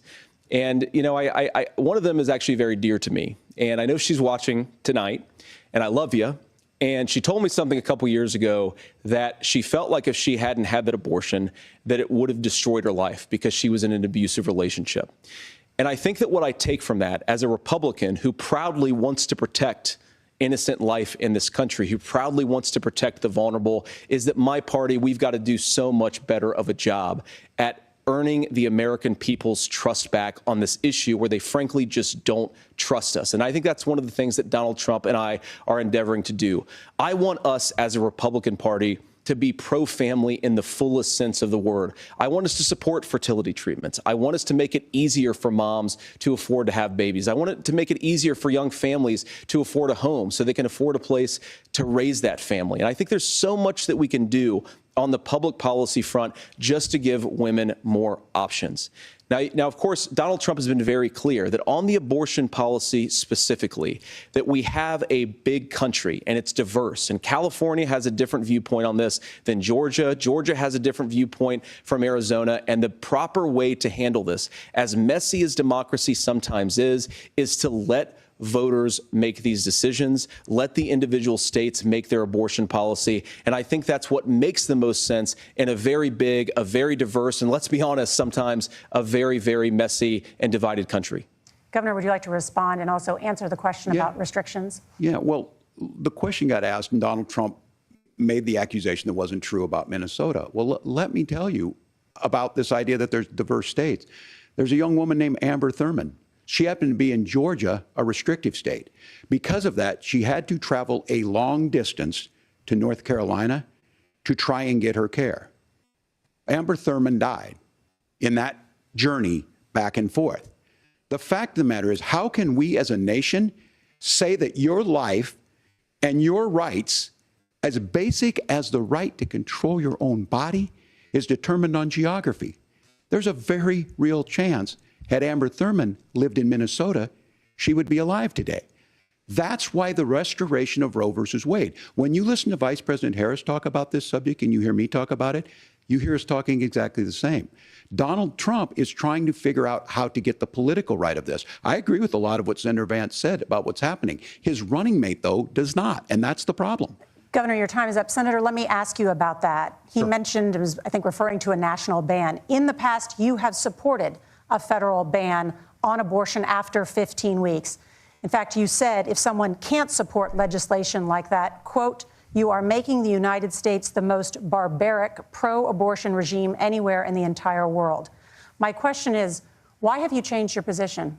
Well, Nora, first of all, I never supported a national ban. I did when I was running for Senate in 2022 talk about setting some minimum national standard. For example, we have a partial birth abortion ban in place in this country at the federal level. I don't think anybody's trying to get rid of that, or at least I hope not, though I know that Democrats have taken a very radical pro-abortion stance. But Nora, one of the things that changed is in the state of Ohio, we had a referendum in 2023, and the people of Ohio voted overwhelmingly, by the way, against my position. And I think that what I learned from that, Nora, is that we've got to do a better job at winning back people's trust. So many young women would love to have families. So many young women also see an unplanned pregnancy as something that's going to destroy their livelihood, destroy their education, destroy their relationships. And we have got to earn people's trust back. And that's why Donald Trump and I are committed to pursuing pro-family policies, making childcare more accessible, making fertility treatments more accessible, because we've got to do a better job at that. And that's what real leadership is. Governor, your response. I'm going to respond on the pro-abortion piece of that. No, we're not. We're pro-women. We're pro-freedom to make your own choice. We know what the implications are to not be that. And what do you women want having to go back to the miscarriages, states? women not getting the care, physicians feeling like they may be prosecuted for providing that care. And as far as making sure that we're educating our children and giving them options, Minnesota's a state with one of the lowest teen pregnancy rates. We understand that, too. We know that the options need to be available, and we make that true. We also make it, we're a top 3 state for the best place to raise children. But these two things, to try and say that we're pro-children, but we don't like this, or you guys are pro-abortion, that's not the case at all. We are pro-freedoms for women to make their choices, and we're going, and Kamala Harris is making the case, to make options for children more affordable, a $6,000 child tax credit, but we're not going to base that on the backs of making someone like Amber Thurman drive 600 miles to try and get health care. Senator. May I respond to that? First of all, Governor, I agree with you. Amber Thurman should still be alive, and there are a lot of people who should still be alive, and I certainly wish that she was. And maybe you're free to disagree with me on this and explain this to me, but as I read the Minnesota law that you signed into law, the statute that you signed into law, it says that a doctor who presides over an abortion where the baby survives, the doctor is under no obligation to provide life-saving care to a baby who survives a botched late-term abortion. That is, I think, whether you're pro-choice or pro-abortion, that is fundamentally barbaric. And that's why I use that word, Nora, is because some of what we've seen, do you want to force Catholic hospitals to perform abortions against their will? Because Kamala Harris has supported suing Catholic nuns to violate their freedom of conscience. We can be a big and diverse country where we respect people's freedom of conscience and make the country more pro-baby and pro-family. But please. Yes, Governor, please respond. Look, this is one where there's always something there. This is a very simple proposition. These are women's decisions to make about their healthcare decisions, and the physicians who know best when they need to do this. Trying to distort the way a law is written to try and make a point, that's not it at all. What was I wrong about, Governor? Please tell me, what was I wrong about? That is not the way the law is written. Look, I've given But how? I've given this advice on a lot of things, that getting involved, that's been misread, and it was fact-checked at the last debate. But the point on this is there's a continuation of these guys to try and tell women or to get involved. Notice he doesn't I use this line on this, just mind your own business on this. Things worked best when Roe versus Wade was in place. When we do a restoration of Roe, that works best. That doesn't preclude us from increasing funding for children. It doesn't increase us from making sure that once that child's born, like in Minnesota, they get meals, they get early childhood education, they get health care. So the hiding behind we're going to do all these other things when you're not proposing them in your budget, Kamala Harris is proposing them. She's proposing all those things to make life easier for families. I asked a specific question, Governor. You gave me a slogan as a response. It's not the case. It's not true. That's not what the law says. So they fact-checked it with President Trump. Gentlemen, there's a lot to discuss. We have to move on, and we're going to be right back with much more of the CBS News vice presidential debate in just a moment. So stick with us, folks. We're not going anywhere. I would like to point out JD is doing a phenomenal job. And what you're seeing is a little bit of a better performance from CBS than we saw from ABC. But if you notice, JD called her out at the beginning there. JD mentioned, hey, I thought that we weren't going to do this. I thought we weren't going to do any fact checking. And then while she tried to interrupt the guy, he just kept going. So good on him for putting his foot down early, because that BS has happened twice now during that debate. And that's something that shouldn't be allowed to happen. And what they're also doing, and this is something that I see you guys, not a lot of commentators, podcasters talk about this, is that they're eliciting basically a response, but that response is being elicited by what's called a bias, specifically a response bias. This tends to come from an authority figure, but it's also done in surveys or observational studies to where it's the way the question is posed will elicit some type of response from the person that's being surveyed. In this case, it would be J.D. Vance and Tim Walz. But the way that they're doing it is so biased to where they're putting JD on the defense the majority of the time. Not every time, but the majority of the time. And that's what's taking place here. Trying to have JD sit there and defend everything Donald Trump is doing. But if you notice that they're not posing questions that make Tim Walz sit there and have to defend everything that Kamala Harris hasn't done, because she hasn't done anything. And if you notice, there was also no follow-up of the question that JD Vance just proposed by talking about the law that's in the dude's home state about basically killing babies after they're already alive. Well, that's not what the law says. So what does it say then? Correct us. If it's been fact-checked, you love how they run to the media. Do you guys see how they run to that? Unbelievable. Well, it's been fact-checked just like they just did in the freaking other debate. So thank you for bringing up our entire evidence, our entire point from the last debate on how biased it was. You just saw the dude confirm it. Well, you guys... they fact-checked. Well, help me. That's basically what he was doing. Dylan, what's going on, baby? Dylan, I miss you. It's good to see you, brother. Heck yeah. That's cool. I like when Dylan shows up, man. That's really cool. But yeah, it's JD's doing a great job. He brought up the 320,000 children that have gone missing, sold off into forced labor, sex trafficking, slavery. Love that he did that. Thank you, JD. And he called back on the fact of, hey, why isn't Kamala done anything for the last 3.5 years? So he's hitting all the points he needs to. Completely happy with JD's performance right now. Completely happy. And I got to give him this. Look, it was a twist, you guys. He got called out for his tweets on Donald Trump about the economy. And I was curious, like, how is he going to weasel his way out of this one? Because, look, they got him there. And I thought he did a fantastic, fantastic job of answering that question. So kudos to JD for, it was a political answer, but I was actually happy with it, the way that he sat there and got through that one. So good on him for constantly bringing back everything to Kamala Harris. And he called out Tim Walz for going, you have a tough job. Not only do you have to sit there and play the blame game on Donald Trump, but you also have to sit there and obfuscate the fact that the lady that you're running with has done absolutely nothing in 3.5 years and just made everything worse. So it's going pretty good. I think as best as it could be. If you noticed, Tim Walz is looking a little aggravated. Let me know, folks. Who do you guys think's winning the debate right now? Oh, we got Mama Bear KDM. Thank you so much for the $5. Every single time I hear Tampon Tim lie, I understand why people take a baseball bat to the TV. JD needs to be more aggressive in his assertiveness. Yeah, maybe there is some truth to that. I like that he's being more passive right now, because it kind of makes Tim Walz look a little bit crazy. You know what I mean? Where he's like getting like shaky and his eyes are all bugged out. So, but yeah, I think there's definitely some truth to it. And thank you so much again for the $5. It's really kind of you.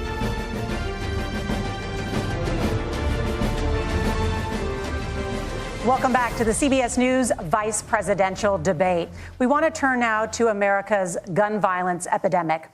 The leading cause of death for children and teens in America is by firearms. Notice she doesn't Senator cite the Vance, ages.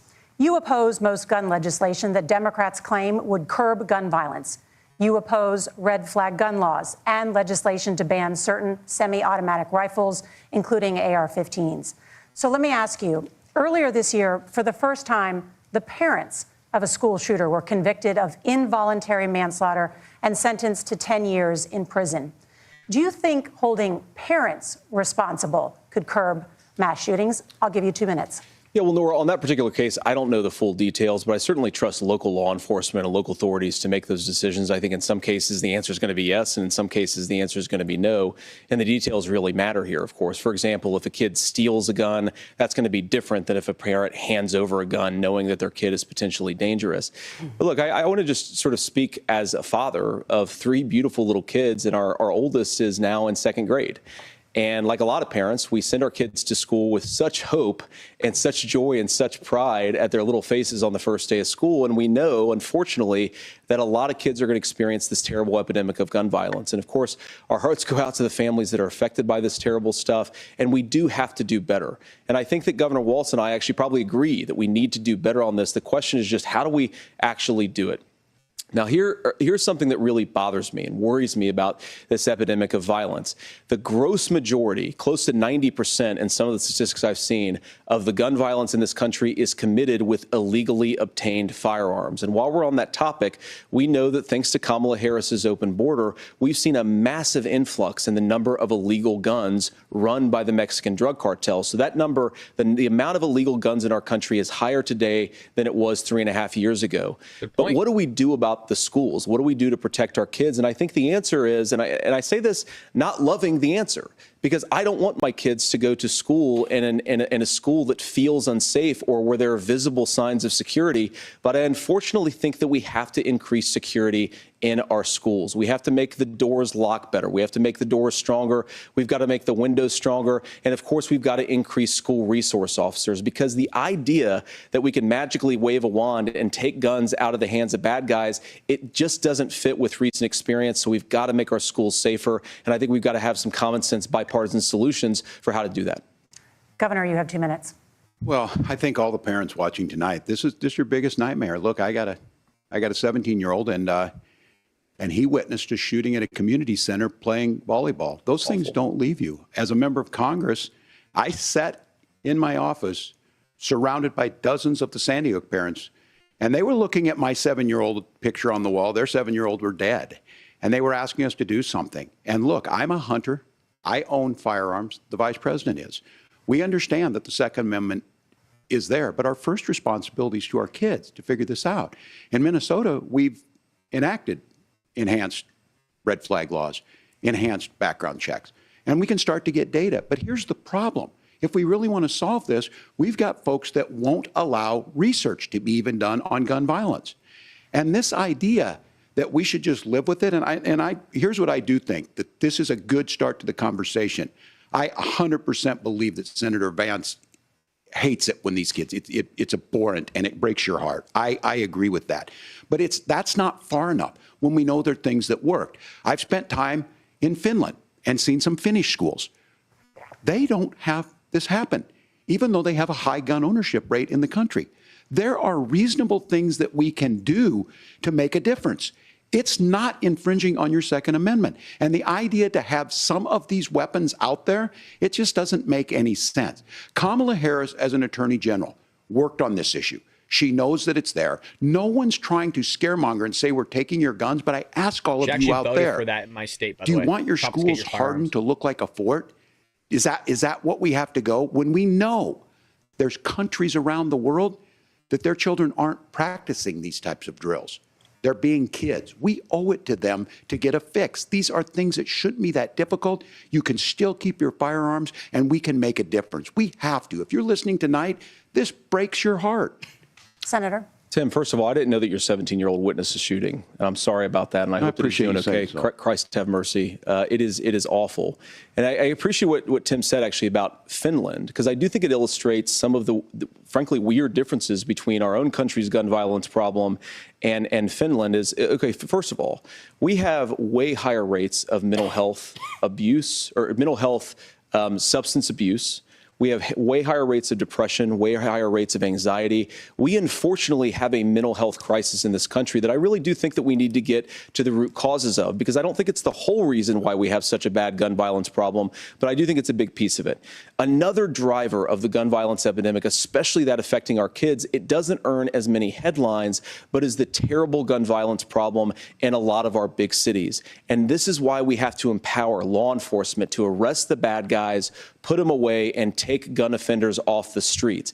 I think there's a whole host of things that we can do here, but I do think at our schools we've got to talk about more security. Senator, thank you. Governor, you previously opposed an assault weapons ban, but only later in your political career did you change your position. Why? Yeah, I sat in that office with those Sandy Hook parents. I've become friends with school shooters. I've seen it. Look, the NRA, I was an NRA guy for a long time. They used to teach gun safety.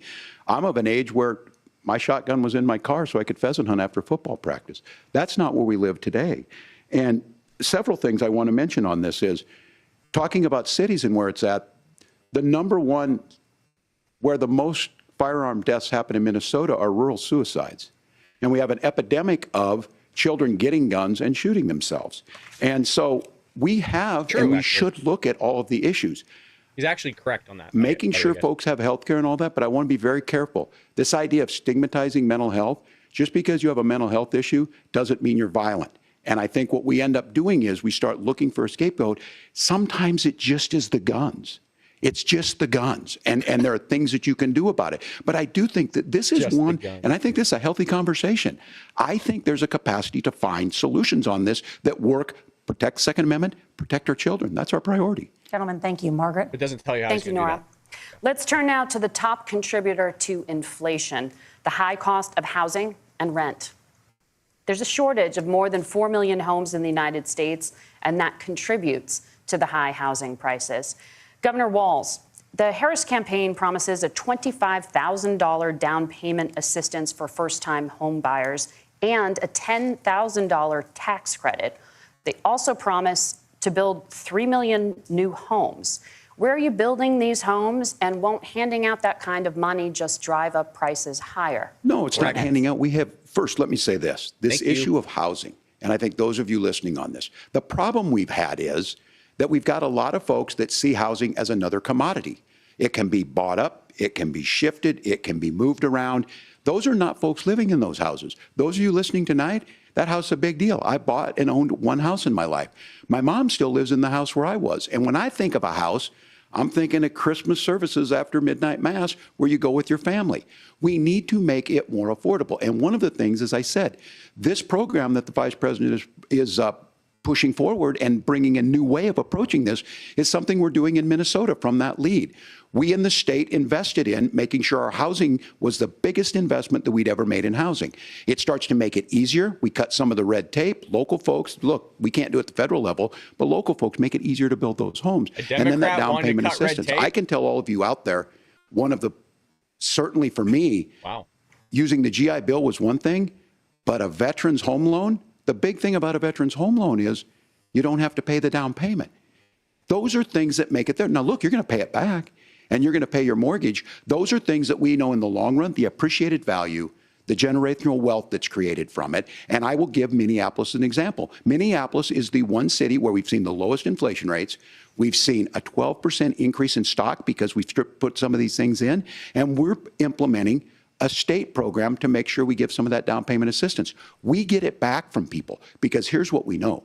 People with stable housing end up with stable jobs. People with stable housing have their kids able to get to school. All of those things in the long run end up saving our money. And that's the thing that I think we should be able to find some common ground in, but we can't blame immigrants for the only reason. That's not the case that's happening in many cities. The fact of the matter is that we don't have enough naturally affordable housing, but we can make sure that the government's there to help kickstart it, create that base. Lovely. Governor, your time is up. Senator Vance, as far as your campaign's position, the promise is to seize federal lands to build homes, remove regulation, provide tax breaks, and cut back on immigration, which you say pushes up prices. It does. Where are you going to build all the new homes you're promising, and what part of any of this plan will provide immediate relief? You have 2 minutes. Well, first of all, Tim just said something that I agree with. We don't want to blame immigrants for higher housing prices, but we do want to blame Kamala Harris for letting in millions of illegal aliens into this country, which does drive up costs, Tim. 25 million illegal aliens competing with Americans for scarce homes is one of the most significant drivers of home prices in the country. It's why we have massive increases in home prices that have happened right alongside massive increases in illegal alien populations under Kamala Harris's leadership. Now, Tim just mentioned a bunch of ideas. Now, some of those ideas I actually think are halfway decent, and some of them I disagree with. But the most important thing here is Kamala Harris is not running as a newcomer to politics. She is the sitting vice president. If she wants to enact all of these policies to make housing more affordable, I invite her to use the office that the American people already gave her, not sit around and campaign and do nothing while Americans find the American dream of homeownership completely unaffordable. Now, you asked, Margaret, what would immediately change the equation for American citizens if you lower energy prices? As Donald Trump says, drill, baby, drill. One of the biggest drivers of housing costs, aside from illegal immigration, is, think about it. If a truck driver's paying 40% more for diesel, then the lumber he's delivering to the job site to build the house is also going to become a lot more expensive. If we open up American energy, you will get immediate pricing relief for American citizens, not, by the way, just in housing, but in a whole host of other economic goods, too. Senator Vance, you still have 23 seconds there. Do you want to answer? Can I have it? Where, Governor, we will get to you in a moment. But, Senator, where are you going to seize the federal lands? Can you clarify? Well, what Donald Trump has said is we have a lot of federal lands that aren't being used for anything. They're not being used for a national park. They're not being used, and they could be places where we build a lot of housing. And I do think that we should be opening up building in this country.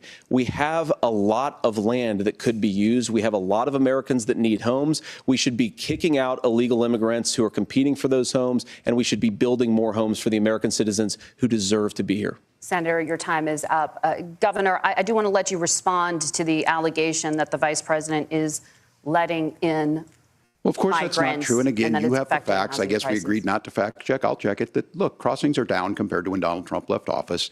But it's, again, blaming and not trying to find the solution. I was going to ask, though, on this question, are we going to drill and build houses in the same federal land? And I think when people hear federal lands, these are really important pieces of land. Now, Minnesota doesn't have a lot of federal lands. I know in the western part of the countries we do. There's not a lot of federal lands in and around Minneapolis, for example. So the issue is I don't understand the federal lands issue unless we see this, and I worry about this as someone who cares deeply about our national parks and our federal lands. Look, Minnesota, we protect these things. We've got about 20% of the world's fresh water. These lands protect. They're there for a reason. They belong to all of us. But again, this is when you view housing and you view these things as commodities. Like, there's a chance to make money here. Let's take this federal land and let's sell it to people for that. I think there's better ways to do this. We've seen it in Minnesota. We're able to refurbish some of these houses. We're able to make some investments. That gets people in. And I'm still on the fact on this. Economists, Senator Vance, you said you don't like the economists. Which economists are saying that it is immigrants that's adding to the cost? Governor, your time is up. But Senator, on that point, I'd like for you to clarify. There are many contributing factors to high housing costs. What evidence do you have that migrants are part of this problem? Well, there's a Federal Reserve study that we're happy to share after the debate. We'll put it up on social media, actually, that really drills down on the connection between increased levels of migration, especially illegal immigration, and higher housing prices. Now, of course, Margaret, that's not the entire driver of higher housing prices. It's also the regulatory regime of Kamala Harris. Look, we are a country of builders. We're a country of doers. We're a country of explorers. But we increasingly have a federal administration that makes it harder to develop our resources, makes it harder to build things, and wants to throw people in jail for not doing everything exactly as Kamala Harris says they have to do. And what that means is that you have a lot of people who would love to build homes who aren't able to build homes. I actually agree with Tim Walz. We should get out of this idea of housing as a commodity. But the thing that has most turned housing into a commodity is giving it away to millions upon millions of people who have no legal right to be here. There you go. What are the federal regulations? I deal with this as a governor. You can very quickly reply. I'm sorry. I get this as a governor, and I don't necessarily disagree with that in some cases, many of those are local, many of them are state. I don't know which ones are federal, but I think whenever we talk regulations, people think they can get rid of them. I think you want to be able to get out of your house in a fire. I think you want to make sure that it's fireproof and those types of things. So which are the regulations? Because the vice president's not responsible for those. Congress writes those. Governor, thank you. Gentlemen, we have a lot to get to. You're passionate about the housing crisis, I can tell. But Nora? Thank you. One of the top problems facing Americans is the high cost of health care. Senator Vance, At the last presidential debate, former President Trump was asked about replacing the Affordable Care Act. In response, he said, "I have concepts of a plan." Since then, Senator, you've talked about changing how chronically ill Americans get health insurance. Can you explain how that would work? And can you guarantee that Americans with pre-existing conditions won't pay more? I'll give you 2 minutes. Well, of course, we're going to cover Americans with pre-existing conditions. In fact, a lot of my family members have gotten health care. I believe, members of my family actually got private health insurance, at least for the first time, switched off of Medicaid onto private insurance for the first time under Donald Trump's leadership. And I think that, a lot of people have criticized this concepts of a plan remark. Look, it's very simple common sense. I think as Tim Walz knows from 12 years in Congress, you're not going to propose a 900-page bill standing on a debate stage. It would bore everybody to tears, and it wouldn't actually mean anything because part of this is the give and take of bipartisan negotiation. Now, when Donald Trump was actually president, and again, he has a record to be proud of, prescription drugs fell in 2018 for the first time in a very long time. Under Kamala Harris's leadership, prescription drugs are up about 7%. Under Donald Trump's entire 4 years, they were up about 1.5%. He introduced pricing transparency. Think about healthcare. You go into a hospital, you try to buy something, and nobody knows what it actually costs. That price transparency will actually give American consumers a little bit more choice and will also drive down costs. And we talked about, the reinsurance regulations is what I was talking about. Look, Donald Trump has said that if we allow states to experiment a little bit on how to cover both the chronically ill but the non-chronically ill, it's not just a plan. He actually implemented some of these regulations when he was president of the United States. And I think you can make a really good argument that it salvaged Obamacare, which was doing disastrously until Donald Trump came along. And I think this is an important point about President Trump. Of course, you don't have to agree with everything that President Trump has ever said or ever done. But when Obamacare was crushing under the weight of its own regulatory burden and health care costs, Donald Trump could have destroyed the program. Instead, he worked in a bipartisan way to ensure that Americans had access to affordable care. It's not perfect, of course, and there's so much more that we can do. But I think that Donald Trump has earned the right to put in place some better health care policies. He's earned it because he did it successfully the first time. Governor? All right, here's where being an old guy gives you some history. I was there at the creation of the ACA.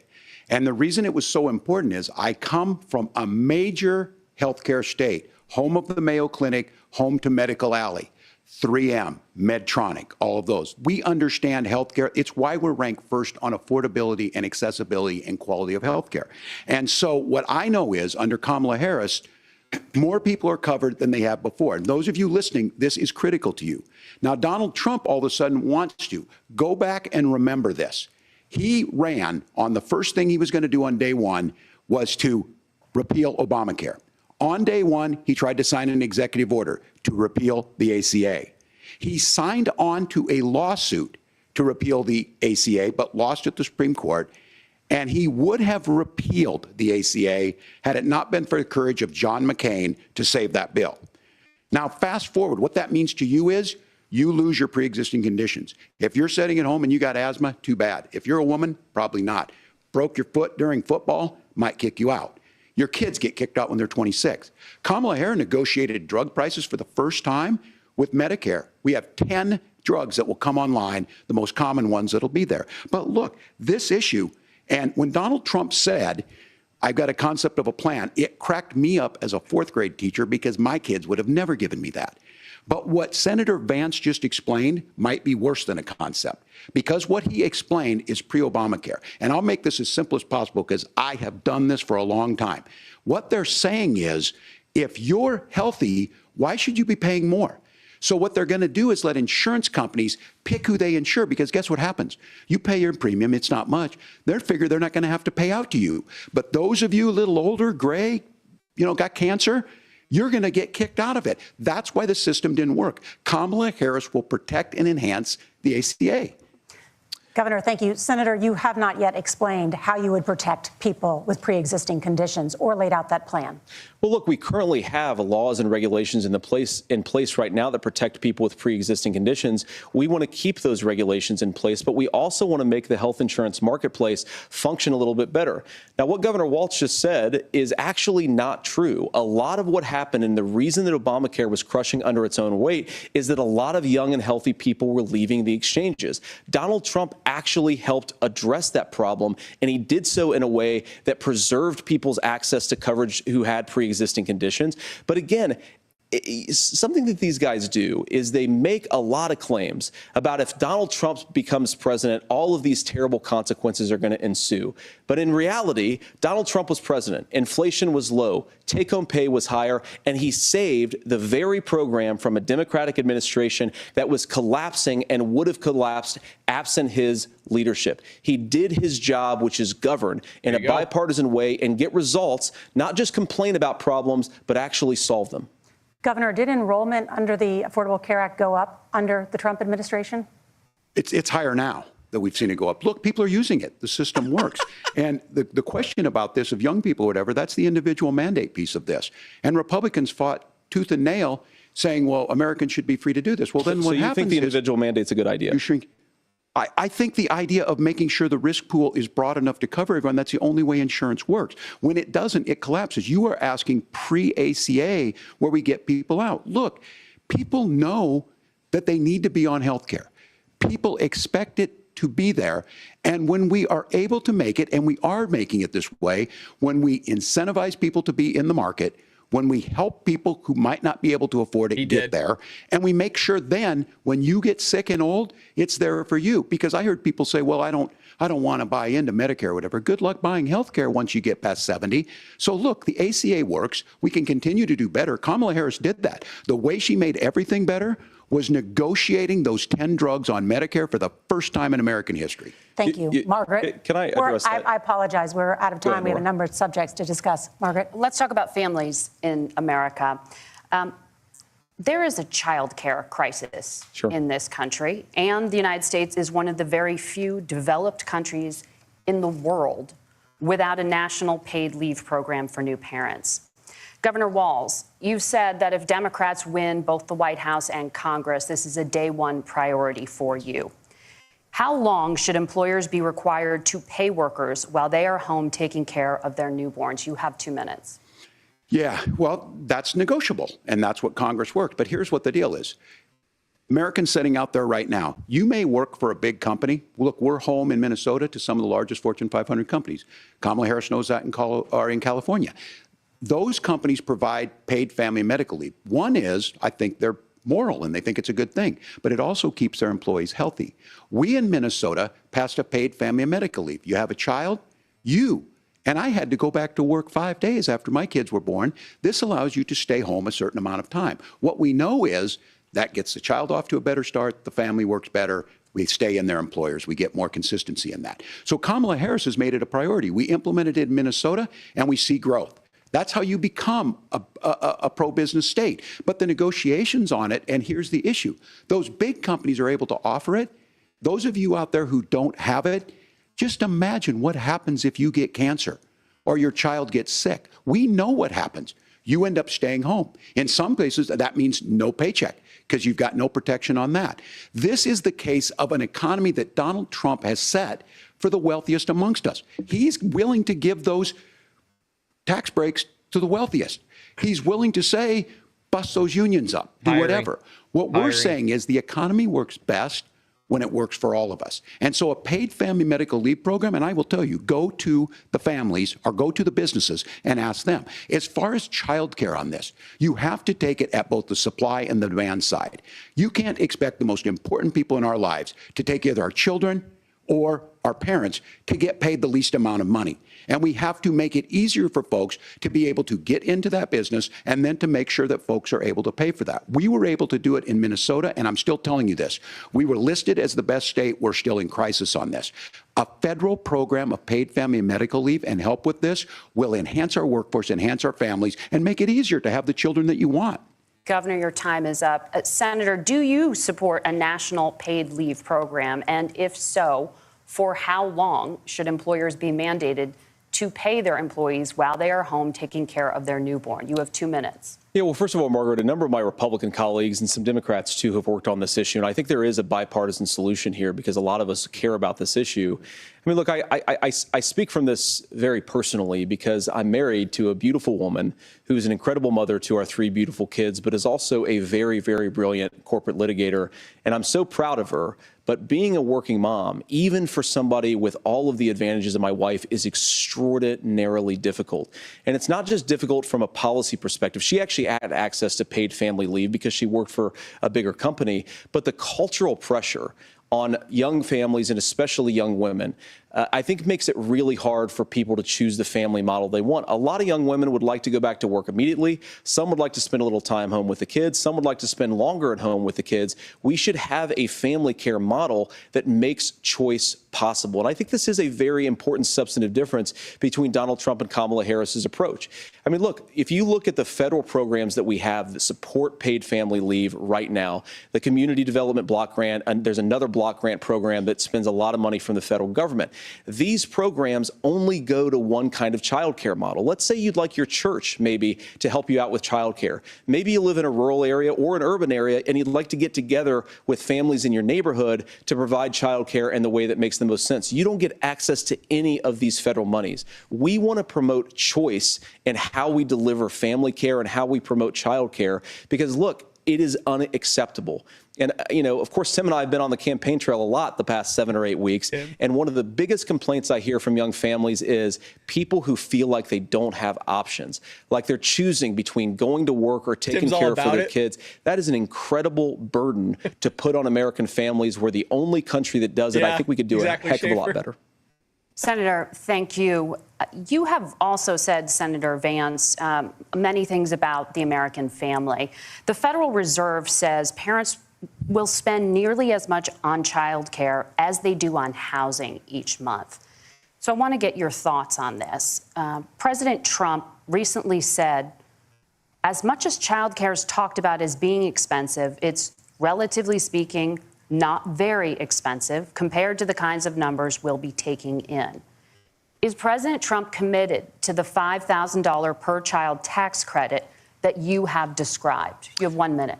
Well, what President Trump said, Margaret, I just want to defend my running mate here a little bit, is that we're going to be taking in a lot of money by penalizing companies for shipping jobs overseas and penalizing countries who employ slave laborers and then ship their products back into our country and undercut the wages of American workers. It's the heart of the Donald Trump economic plan. Cut taxes for American workers and American families. Cut taxes for businesses that are hiring and building companies in the United States of America, but penalize companies and countries that are shipping jobs overseas. That's the heart of the economic proposal.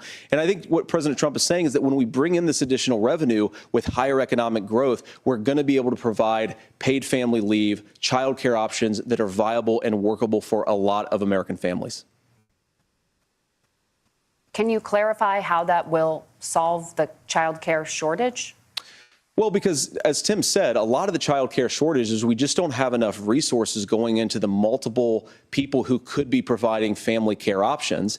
And we're going to have to, unfortunately, look, we're going to have to spend more money. We're going to have to induce more people to want to provide child care options for American families, because the reason it's so expensive right now is because you've got way too few people providing this very essential service. Thank you, Senator. Governor Walz, your ticket also has some child care tax credit proposals. Do you think Congress will agree to the $6,000 credit for newborns and $3,000 credit for children over the age of 6, as your campaign has promised? Is that realistic? Well, if these members of Congress are listening to anybody, I can tell you, and this is the biggest issue. Everybody listening tonight knows. I mean, I'm sure they were shocked to hear it's not that expensive. And let's be clear, whether it's $5,000 or $6,000, that pays you about 3 or 4 months. Let's be clear of where we're at on this. It's because we got out of an imbalance on this. We thought we were going to get by not paying people. I don't think Senator Vance and I are that far apart. I'm not opposed to what he's talking about on options. We've done scholarships types of things. I think we need to be open to making the case. But the issue here is, the question you asked is, you're not going to pay for it with these tariffs. That's just adding another $4,000 on the family and taking less. So not only do they not get the money to pay for that, they're $4,000 in the hole. That's Wharton School. That's his alma mater. And so I think the issue here is, Those members of Congress, I can't believe they're not. When I go to businesses, sure, they'll talk about taxes sometime, but they will lead with childcare and they will lead with housing, because we know the problem is, especially in a state like Minnesota, we need more workers because our economy's growing, but we need the workforce. Governor, thank you. We need to move on. Nora? Let's talk about the state of democracy, the top issue for Americans after the economy and inflation. After the 2020 election, President Trump's campaign and others filed 62 lawsuits contesting the results. Judges, including those appointed by President Trump and other Republican presidents, looked at the evidence and said there was no widespread fraud. On the defense again. The governors of every state in the nation, Republicans and Democrats, certified the 2020 election results and sent a legal slate of electors to Congress for January 6th. Senator Vance, you have said you would not have certified the last presidential election and would have asked the states to submit alternative electors. That has been called unconstitutional and illegal. Would you again seek to challenge this year's election results, even if every governor certifies the results? I'll give you 2 minutes. Well, Nora, first of all, I think that we're focused on the future. We need to figure out how to solve the inflation crisis caused by Kamala Harris's policies, make housing affordable, make groceries affordable, and that's what we're focused on. But I want to answer your question because you did ask it. Look, what President Trump has said is that there were problems in 2020, and my own belief is that we should fight about those issues, debate those issues peacefully in the public square, and that's all I've said, and that's all that Donald Trump has said. Remember, he said that on January the 6th, the protesters ought to protest peacefully. And on January the 20th, what happened? Joe Biden became the president. Donald Trump left the White House. And now, of course, unfortunately, we have all of the negative policies that have come from the Harris-Biden administration. Good answer. I believe that we actually do have a threat to democracy in this country, but unfortunately, it's not the threat to democracy that Kamala Harris and Tim Walz want to talk about. It is the threat of censorship. It's Americans casting aside lifelong friendships because of disagreements over politics. It's big technology companies silencing their fellow citizens. And it's Kamala Harris saying that rather than debate and persuade her fellow Americans, she'd like to censor people who engage in misinformation. I think that is a much bigger threat to democracy than anything that we've seen in this country in the last 4 years, in the last 40 years.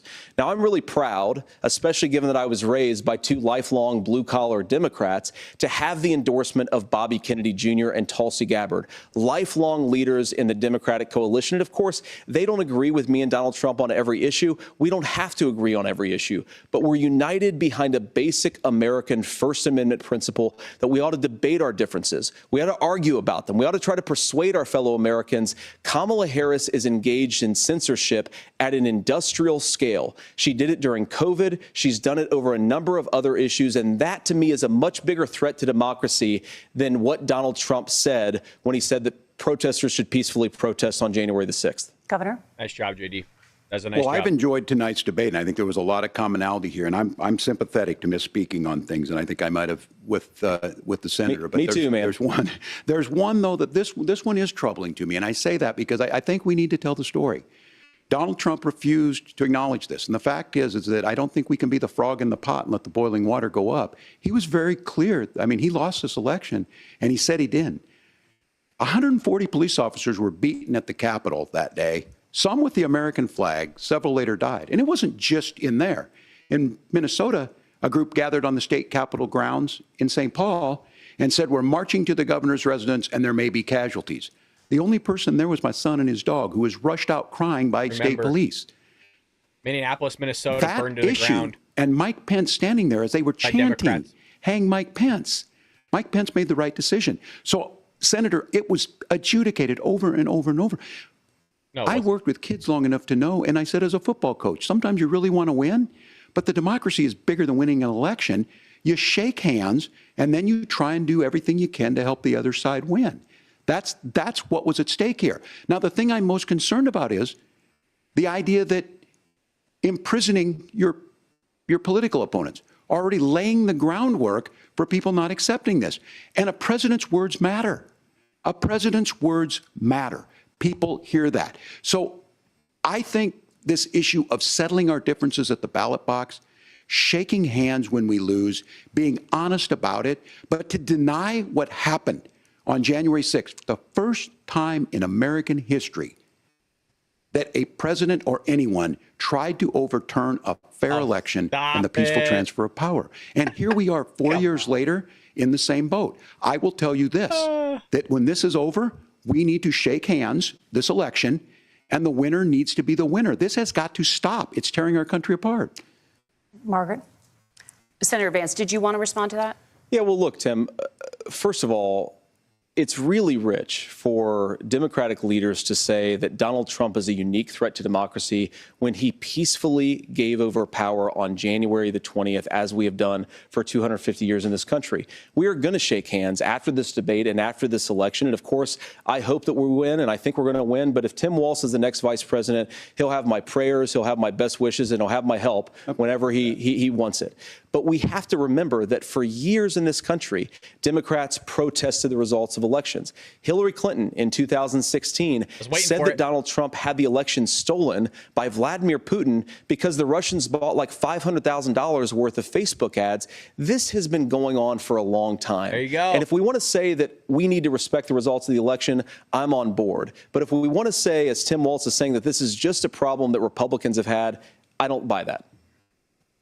Governor. January 6th was not Facebook ads. And I think a revisionist history on this. Look, I don't understand how we got to this point.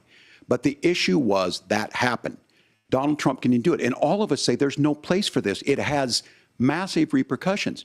This idea that there's censorship to stop people from threatening to kill someone, threatening to do something, that's not censorship. Censorship is book banning. We've seen that. We've seen that brought up. I just think for everyone tonight, and I'm going to thank Senator Vance. I think this is the conversation they want to hear. And I think there's a lot of agreement, but this is one that we are miles apart on. This was a threat to our democracy in a way that we had not seen. And it manifested itself because of Donald Trump's inability to say. He is still saying he didn't lose the election. I would just ask that. Did he lose the 2020 election? Tim, I'm focused on the future. Did Kamala Harris censor Americans from speaking their mind in the wake of the 2020 COVID situation? That is a damning non-answer. It's a damning non-answer for you to not talk about censorship. Obviously, Donald Trump and I think that there were problems in 2020. We've talked about it. I'm happy to talk about it further. But you guys attack us for not believing in democracy. The most sacred right under the United States democracy is the First Amendment. You yourself have said there's no First Amendment right to misinformation. Kamala Harris wants to use the power of government and big tech to silence people from speaking their minds. That is a threat to democracy that will long outlive this present political moment. I would like Democrats and Republicans to both reject censorship. Let's persuade one another. Let's argue about ideas, and then let's come together afterwards. You can't yell fire in a crowded theater. That's the test. That's the Supreme Court test. Tim, fire in a crowded theater. You guys wanted to kick people off of Facebook for saying that toddlers shouldn't wear masks. Senator, the governor does have the floor. Fire in a crowded theater. That is criticizing the policies of the government, which is the right of every American. Senator, the governor does have the floor for 1 minute to respond to you. Yeah. Well, I don't run Facebook. What I do know is I see a candidate out there who refused, and now again, and this I'm pretty shocked by this. He lost the election. This is not a debate. It's not anything anywhere other than in Donald Trump's world. Because look, when Mike Pence made that decision to certify that election, that's why Mike Pence isn't on the stage. This whole election what I'm concerned about is where is the firewall? Do you notice what with Donald CBS Trump? is doing? Where is the firewall if he knows they didn't spend this he much could time do on illegal anything, immigration, including like that. taking an election? And his vice president's not going to stand to it. That's what we're asking you, America. Will you stand up? Will you keep your oath of office, even if the president doesn't? And I think Kamala Harris would agree. She wouldn't have picked me if she didn't think I would do that, because of course that's what we would do. So, America, I think you've got a really clear choice on this election of who's going to honor that democracy and who's going to honor Donald Trump. Governor, your time is up. Thank you, gentlemen. We will be right back with both of our candidates. The CBS News vice presidential debate continues. Again, I mean, you see the bias. It's clear as day, bringing up the election fraud. Again, It's astonishing to me that people can actually certify the election when we don't even actually know anything about the 2020 election in terms of, was there fraud? We didn't run an actual forensic audit. It's astonishing that Democrats are like, well, we did it. We recounted them. That's not an audit, you idiots. Okay? You recounted the same mistakes that you did the first time. Don't get me going. Do we know if the election swung in favor of Donald Trump or Joe Biden? We don't know that because we don't have the evidence, because on January 6th, Ted Cruz was on the Senate floor with the votes to sit there and look into the 2020 election to verify if it was legitimate or not. And guess what? Just somehow there's all these three-letter agencies out there in the crowd allegedly egging on these people to go inside the Capitol. I mean, hell, there's people blocks away getting a fucking hot dog at a stand that were arrested for buying a hot dog because they were in the area. Well, it was a threat to our democracy. It wasn't a good day, that's for damn sure. But this is how stupid people are. If you think, it's so preposterous. If you think that straight up, that a few hundred people going inside the Capitol, and let's just play their game, a few thousand people, that's going to overtake our government, really? Come on, man. It wasn't a good day. Well, police officers were attacked. Now, what do they mean by attacked, right? Because some asshole threw a water bottle like 50 yards back that somehow hit a guy in the riot helmet, which isn't good, don't get me wrong. But I'm just saying, like, what is this classification of an attack? I'd also like to point out the guy's like, well, you can't yell fire in a theater. Like, bro, you had freaking the FBI under the Democrat Party knock on the door of freaking Mark Zuckerberg to silence Americans. The Democrat Party wanted to put forth, quote, the Ministry of Truth headed by DHS Secretary Alejandro Mayorkas to sit there and tell Americans what they can and can't say and what you will classify as misinformation and disinformation. It's astonishing. But Donald Trump's a threat to democracy. He wouldn't give up the 3 weeks. He just couldn't give it up. He walked out, you idiot, on the 20th, like he was just said. Peaceful transfer. Because the guy bitched and complained because you guys didn't want to look under the hood, and rightfully so, bitched and complained about it. Oh, that's so terrible. He's a threat. You notice that they have not brought up the assassination attempts? You guys notice that? Not a fucking mention of Donald Trump being shot in the damn head. And not a mention the fact that the Iranians have hit teams out on Donald Trump right now. Not to mention the fact that Kamala Harris is giving the Iranians $10 billion and they're attacking our freaking merchant vessels. It's astonishing all the shit they just skip over, you know what I mean? But let's talk about the election. Let's talk about January 6th shit that happened like years ago. Let's talk about Donald Trump this. Donald Trump said that. Let's talk about Donald Trump this and that. But they don't want to talk about no bleep about the 320,000 children that just got sold off. JD Vance brought it up, and Tim Walz was like, oh, it didn't happen. Do you guys see the one-sidedness in all of this? I know we're keep rehashing this because ABC did the same thing, but it's just astonishing. And you have Democrats who are completely okay with this crap. My parents had raised a bunch of nonsense. This is the lady that can't even tell you the difference between a man and a woman. Somehow got on the Supreme Court. Oh, shit. Oh, God. Well, Mama Bear with another $2. Thank you so much. Notice they always give Tim the last say. I have noticed that, actually. And they're always looking at him first. You notice that? They don't even want to look at JD.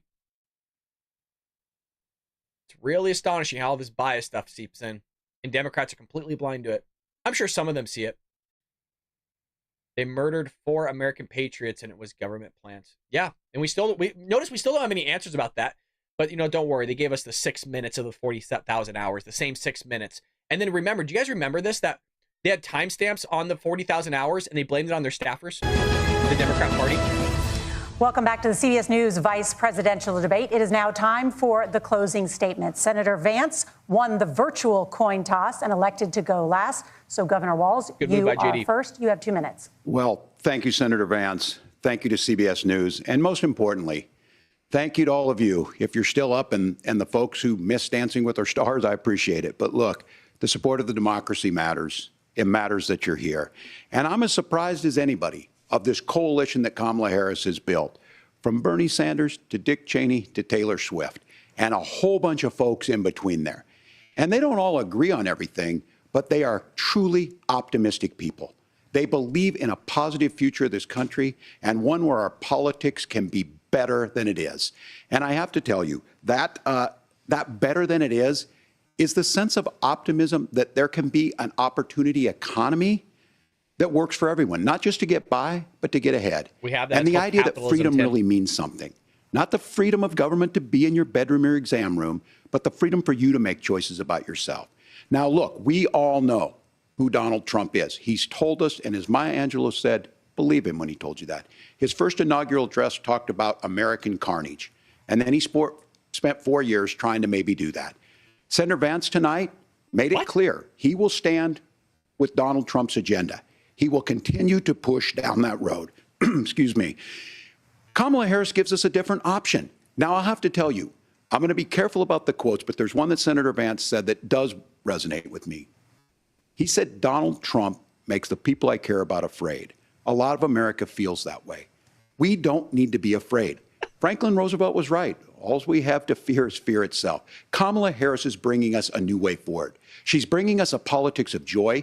She's bringing real solutions for the middle class, and she's centering you at the heart of that. All the while asking everyone, join this movement, make your voices heard. Let's look for a new day where everybody gets that opportunity and everybody gets a chance to thrive. I humbly ask for your vote on November 5th for Kamala Harris.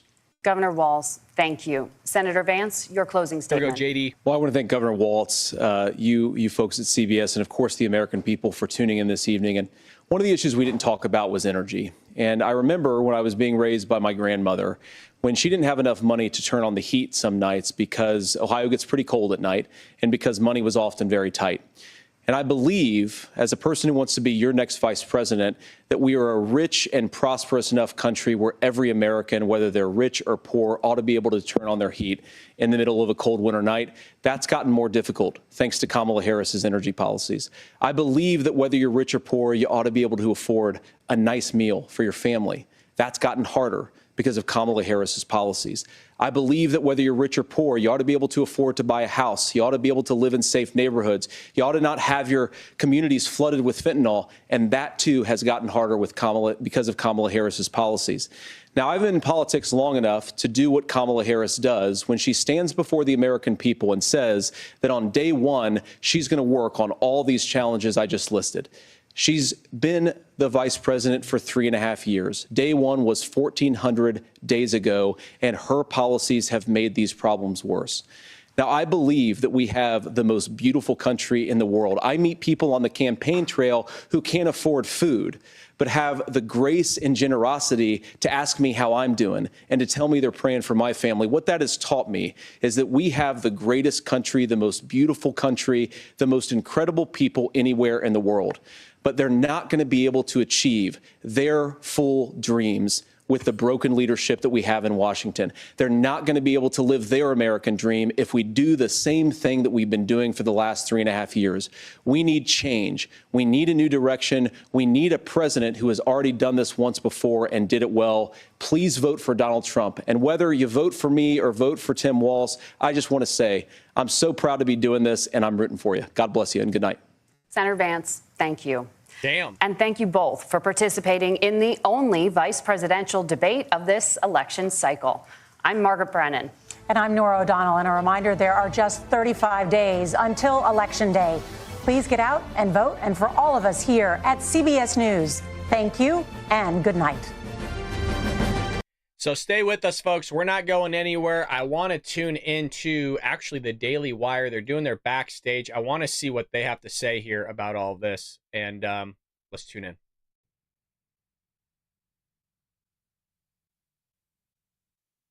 He presented an incredibly non-threatening face to the sort of Trump-Vance ticket. The goal for Tim Walz tonight was to make J.D. Vance look weird, was to make the Trump-Vance ticket look dangerous and scary. That's what they were intending to do. And J.D. Vance thwarted that by doing precisely the opposite. He played it cool. He played it low-key. He was very friendly to Tim Walz. At some point, I thought to myself, man, I wish he weren't quite so friendly to Tim Walz. I wish at some points he would jab Tim Walz a little bit harder. In fact, there were many times when the two of them would talk about how they were sort of agreeing with one another. But it was a very, very friendly debate from that perspective. That's very good for J.D. Vance, who, again, is trying to demonstrate to the American people that the Trump-Vance ticket is not chaotic, it is not volatile, it is not scary. It's some people that you can trust. Meanwhile, Tim Walz looked really awkward out there, particularly at the beginning of the debate. I think he picked up some steam later on in the debate when they got to domestic policy issues, on which there seemed to be both sides contending as to who could spend more. But at the very beginning, Tim Walz was stumbling and bumbling all over himself. He got a few cutaways that were pretty glorious of J.D. Vance giving the Jim Halpert from The Office to the camera. And like,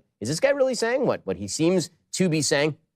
Tim Walz made a couple of gaffes that were particularly egregious. The one that is going to become the viral clip of the night is the one where he was asked about the fact that, like everything else in his record, he has fibbed about when he went to Tiananmen Square and where he was during Tiananmen Square. He had said that he was in Hong Kong. That isn't true. He's fibbed about nearly everything. J.D. Vance really didn't call him on a lot of that stuff. He's pretty kind in how he did call him on it. But Walz looked absolutely like a deer in the headlights to be even asked the question. He started rambling about how he had grown up in a poorer community. And then finally, that's why I was going like this. And said that he was a knucklehead. And then he stopped again and then suggested that he misspeaks frequently. It was a really bad look for him. And there was a lot of that tonight. He had these sort of awkward cadences, strange pauses. He looked bewildered. A lot of the time, he's kind of writing a lot of notes. He must have written a book tonight on that podium. He also looked extremely sort of bewildered as to why he was up there. Like big eyes, a lot of split screens that didn't look very good for Tim Walz. At this point, Kamala Harris has to be thinking, why didn't she pick Josh Shapiro, the governor of Pennsylvania? Mama Bear, thank you so much again for the $10. A lot of donations coming from you. Thank you so much. Keeping the lights on here for us. Arizona admitted yesterday that they were cheating. Exactly. 100% correct. We covered it on our morning show. Pelosi admitted it was her fault. HOR showed proof Trump was denied National Guard. Correct. Get people who don't vote to please vote or we lose this country. I think there's a lot of truth to what you just said and greatly appreciate not just the comment, because you are right, but also the $10 as well. Thank you so much. Yeah. We all know he was a Jew. She didn't pick Josh Shapiro for that reason. Shapiro certainly would have outperformed Tim Walz, who delivered what I thought was, at best, a mediocre performance. Probably the only good aspect of the night for Tim Walz came in that last sort of section where they're talking about January 6th, and Walz was trying to call J.D. Vance on January 6th. I don't think that means a lot to people. It was also at the very end of the debate. I don't think it scores a lot of points. For J.D. Vance, then, 10 out of 10 debate. For Tim Walz, like a 3 out of 10 debate. For the moderators, 0 out of 10. Again, terrible moderation. These moderators said going in, they were not going to do some sort of big fact-checking routine. There was a point during this debate where J.D. Vance suggested correctly that many of the people who are in Springfield, Ohio, are not legal immigrants. And he was talking about how they've been given temporary protective status, which means that they didn't go through a green card process. And the fact-checkers tried to fact-check him and suggested these were all legal immigrants to the United States who were on the way to a green card. And he started correcting them. He said, no, that's not what, and they cut off the mics. Yep. So they'd said, we're not going to fact-check you. We're going to let you fact-check each other. Then they jumped into fact-check. Every question was to Tim Walz, some sort of question about Kamala Harris and Tim Walz and Donald Trump. And then they would go to the same thing. J.D. Vance. And instead of asking him to respond to what Tim Walz had said, they would then ask him the single most inappropriate form of the question in an attempt to sort of cudgel him into a corner. So the moderators did a quite terrible job tonight. But J.D. Vance is a pro. He handled it extremely, extremely well. This does a few things for Donald Trump. The thing that it does, number one, for Donald... Folks, I do want to give us a pat on the back here as a community of the Bald Brad Army. Daily Wire is a multi-$100 million company. And you're getting, yes, probably a more elaborate answers. We're more of the common folk here on the show. I'm no different than all of you guys. And we're getting the same analysis from them as you do on the show. We called out the J.D. Vance thing, right? We called out that they're being biased early on. We called out the fact that he had to sit there and defend themselves. It's just explained and packaged in a different way, but they're coming to the same exact conclusion as we are, with just us community hanging out in a closet here together versus and I love the Daily Wire. I'm not hounding them. I'm just saying, like, you're getting good stuff here. It's a value, baby. It's a value. I got to sell myself a little bit, I'm proud of us. That's all. Donald Trump is, again, it quiets fears that this is a very volatile ticket. Number two, for J.D. Vance, it does a lot. J.D. is obviously looking beyond just 2024. He's super young. He's my age. J.D. is 40 years old, which means he's going to be at the center of American politics for years to come. This debate really enshrined that. The one thing that Vance didn't really do tonight, and I was hoping for him to do, was to really cast Kamala Harris and Tim Walz as radical. I don't think there was enough of that. I do think that Kamala Harris He banged on her about not getting things done, which again is a great approach. It's something that I've been recommending for a really long time. She is the current vice president of the United States. She is the person responsible for everything that is happening right now. And he really focused in on that. But I don't think that he really drew enough contrast as to just how radical Tim Walz is. I was sort of surprised that JD didn't bring up the fact that Tim Walz had said that socialism is just another name for friendliness. I'm sort of surprised they didn't bring up in more robust fashion Tim Walz's record on abortion. When he did bring it up, he brought it up almost half apologetically. And that brings me to sort of the final point that I have here, which is that when you listen to J.D. Vance's policies and where the Republican Party now is under Donald Trump, there have been some pretty significant shifts. I mean, J.D. Vance is a pro-life guy. His answers on abortion, however, were obvious dodges. I mean, he was obviously attempting not to answer his own positions with regard to abortion. I get that. I get it. He's running for the vice presidency. He has no intention, and Donald Trump has already said he has no intention of signing into law any sort of federal law with regard to abortion. But JD could have been much more aggressive in pushing back against Tim Walz with regard to abortion up until point of birth. He tried to do it, and then he sort of backed off a little bit. His answer was about how much sympathy and empathy he had for people who had. No, I disagree with Ben here, and honestly, it doesn't happen too often. The reason I want to disagree is because abortion is something that is a contentious issue among all Americans, both Republicans and Democrats. I like the stance that JD took by sitting there and taking a step back from it. And I think by his calm demeanor and trying to be more empathetic and understanding, I think based on that type of feeling, again, I'm using that word specifically because that's what Democrats run on, their feeling and emotions. They don't run on logic and reasoning. So I like the way he handled it because, again, a lot of these people that are either swing voters or independents and not sure exactly who they're going to vote for, I think we might have won some votes just from that. I'm not saying it's going to be a ton, but, you know. Hey, thank you so much, D, for becoming part of the Bald Brad Army. Thank you so much. 99 cents a month, folks. We'll get you a part of the Bald Brad Army. Thank you so much. If you're over at Rumble, we would love your support over at Rumble. Rumble itself would love your support. It's our main platform, and they take care of us over here. They're allowing us to use their platform, use the sponsorships, and it's greatly appreciated. Always giving a shout out to Dylan here, who not just is a fan of the show, but also somebody that takes care of me. Greatly appreciate that, man. And honestly, I greatly appreciate all of you, all the members that join us each and every night. Everybody knows each other's names. We got an awesome community here, and we're continuing to grow. So we are getting bigger here, not just in front of the camera, but also behind the camera. Those that are there in front of the now I say Tim Walz when he opened his debate.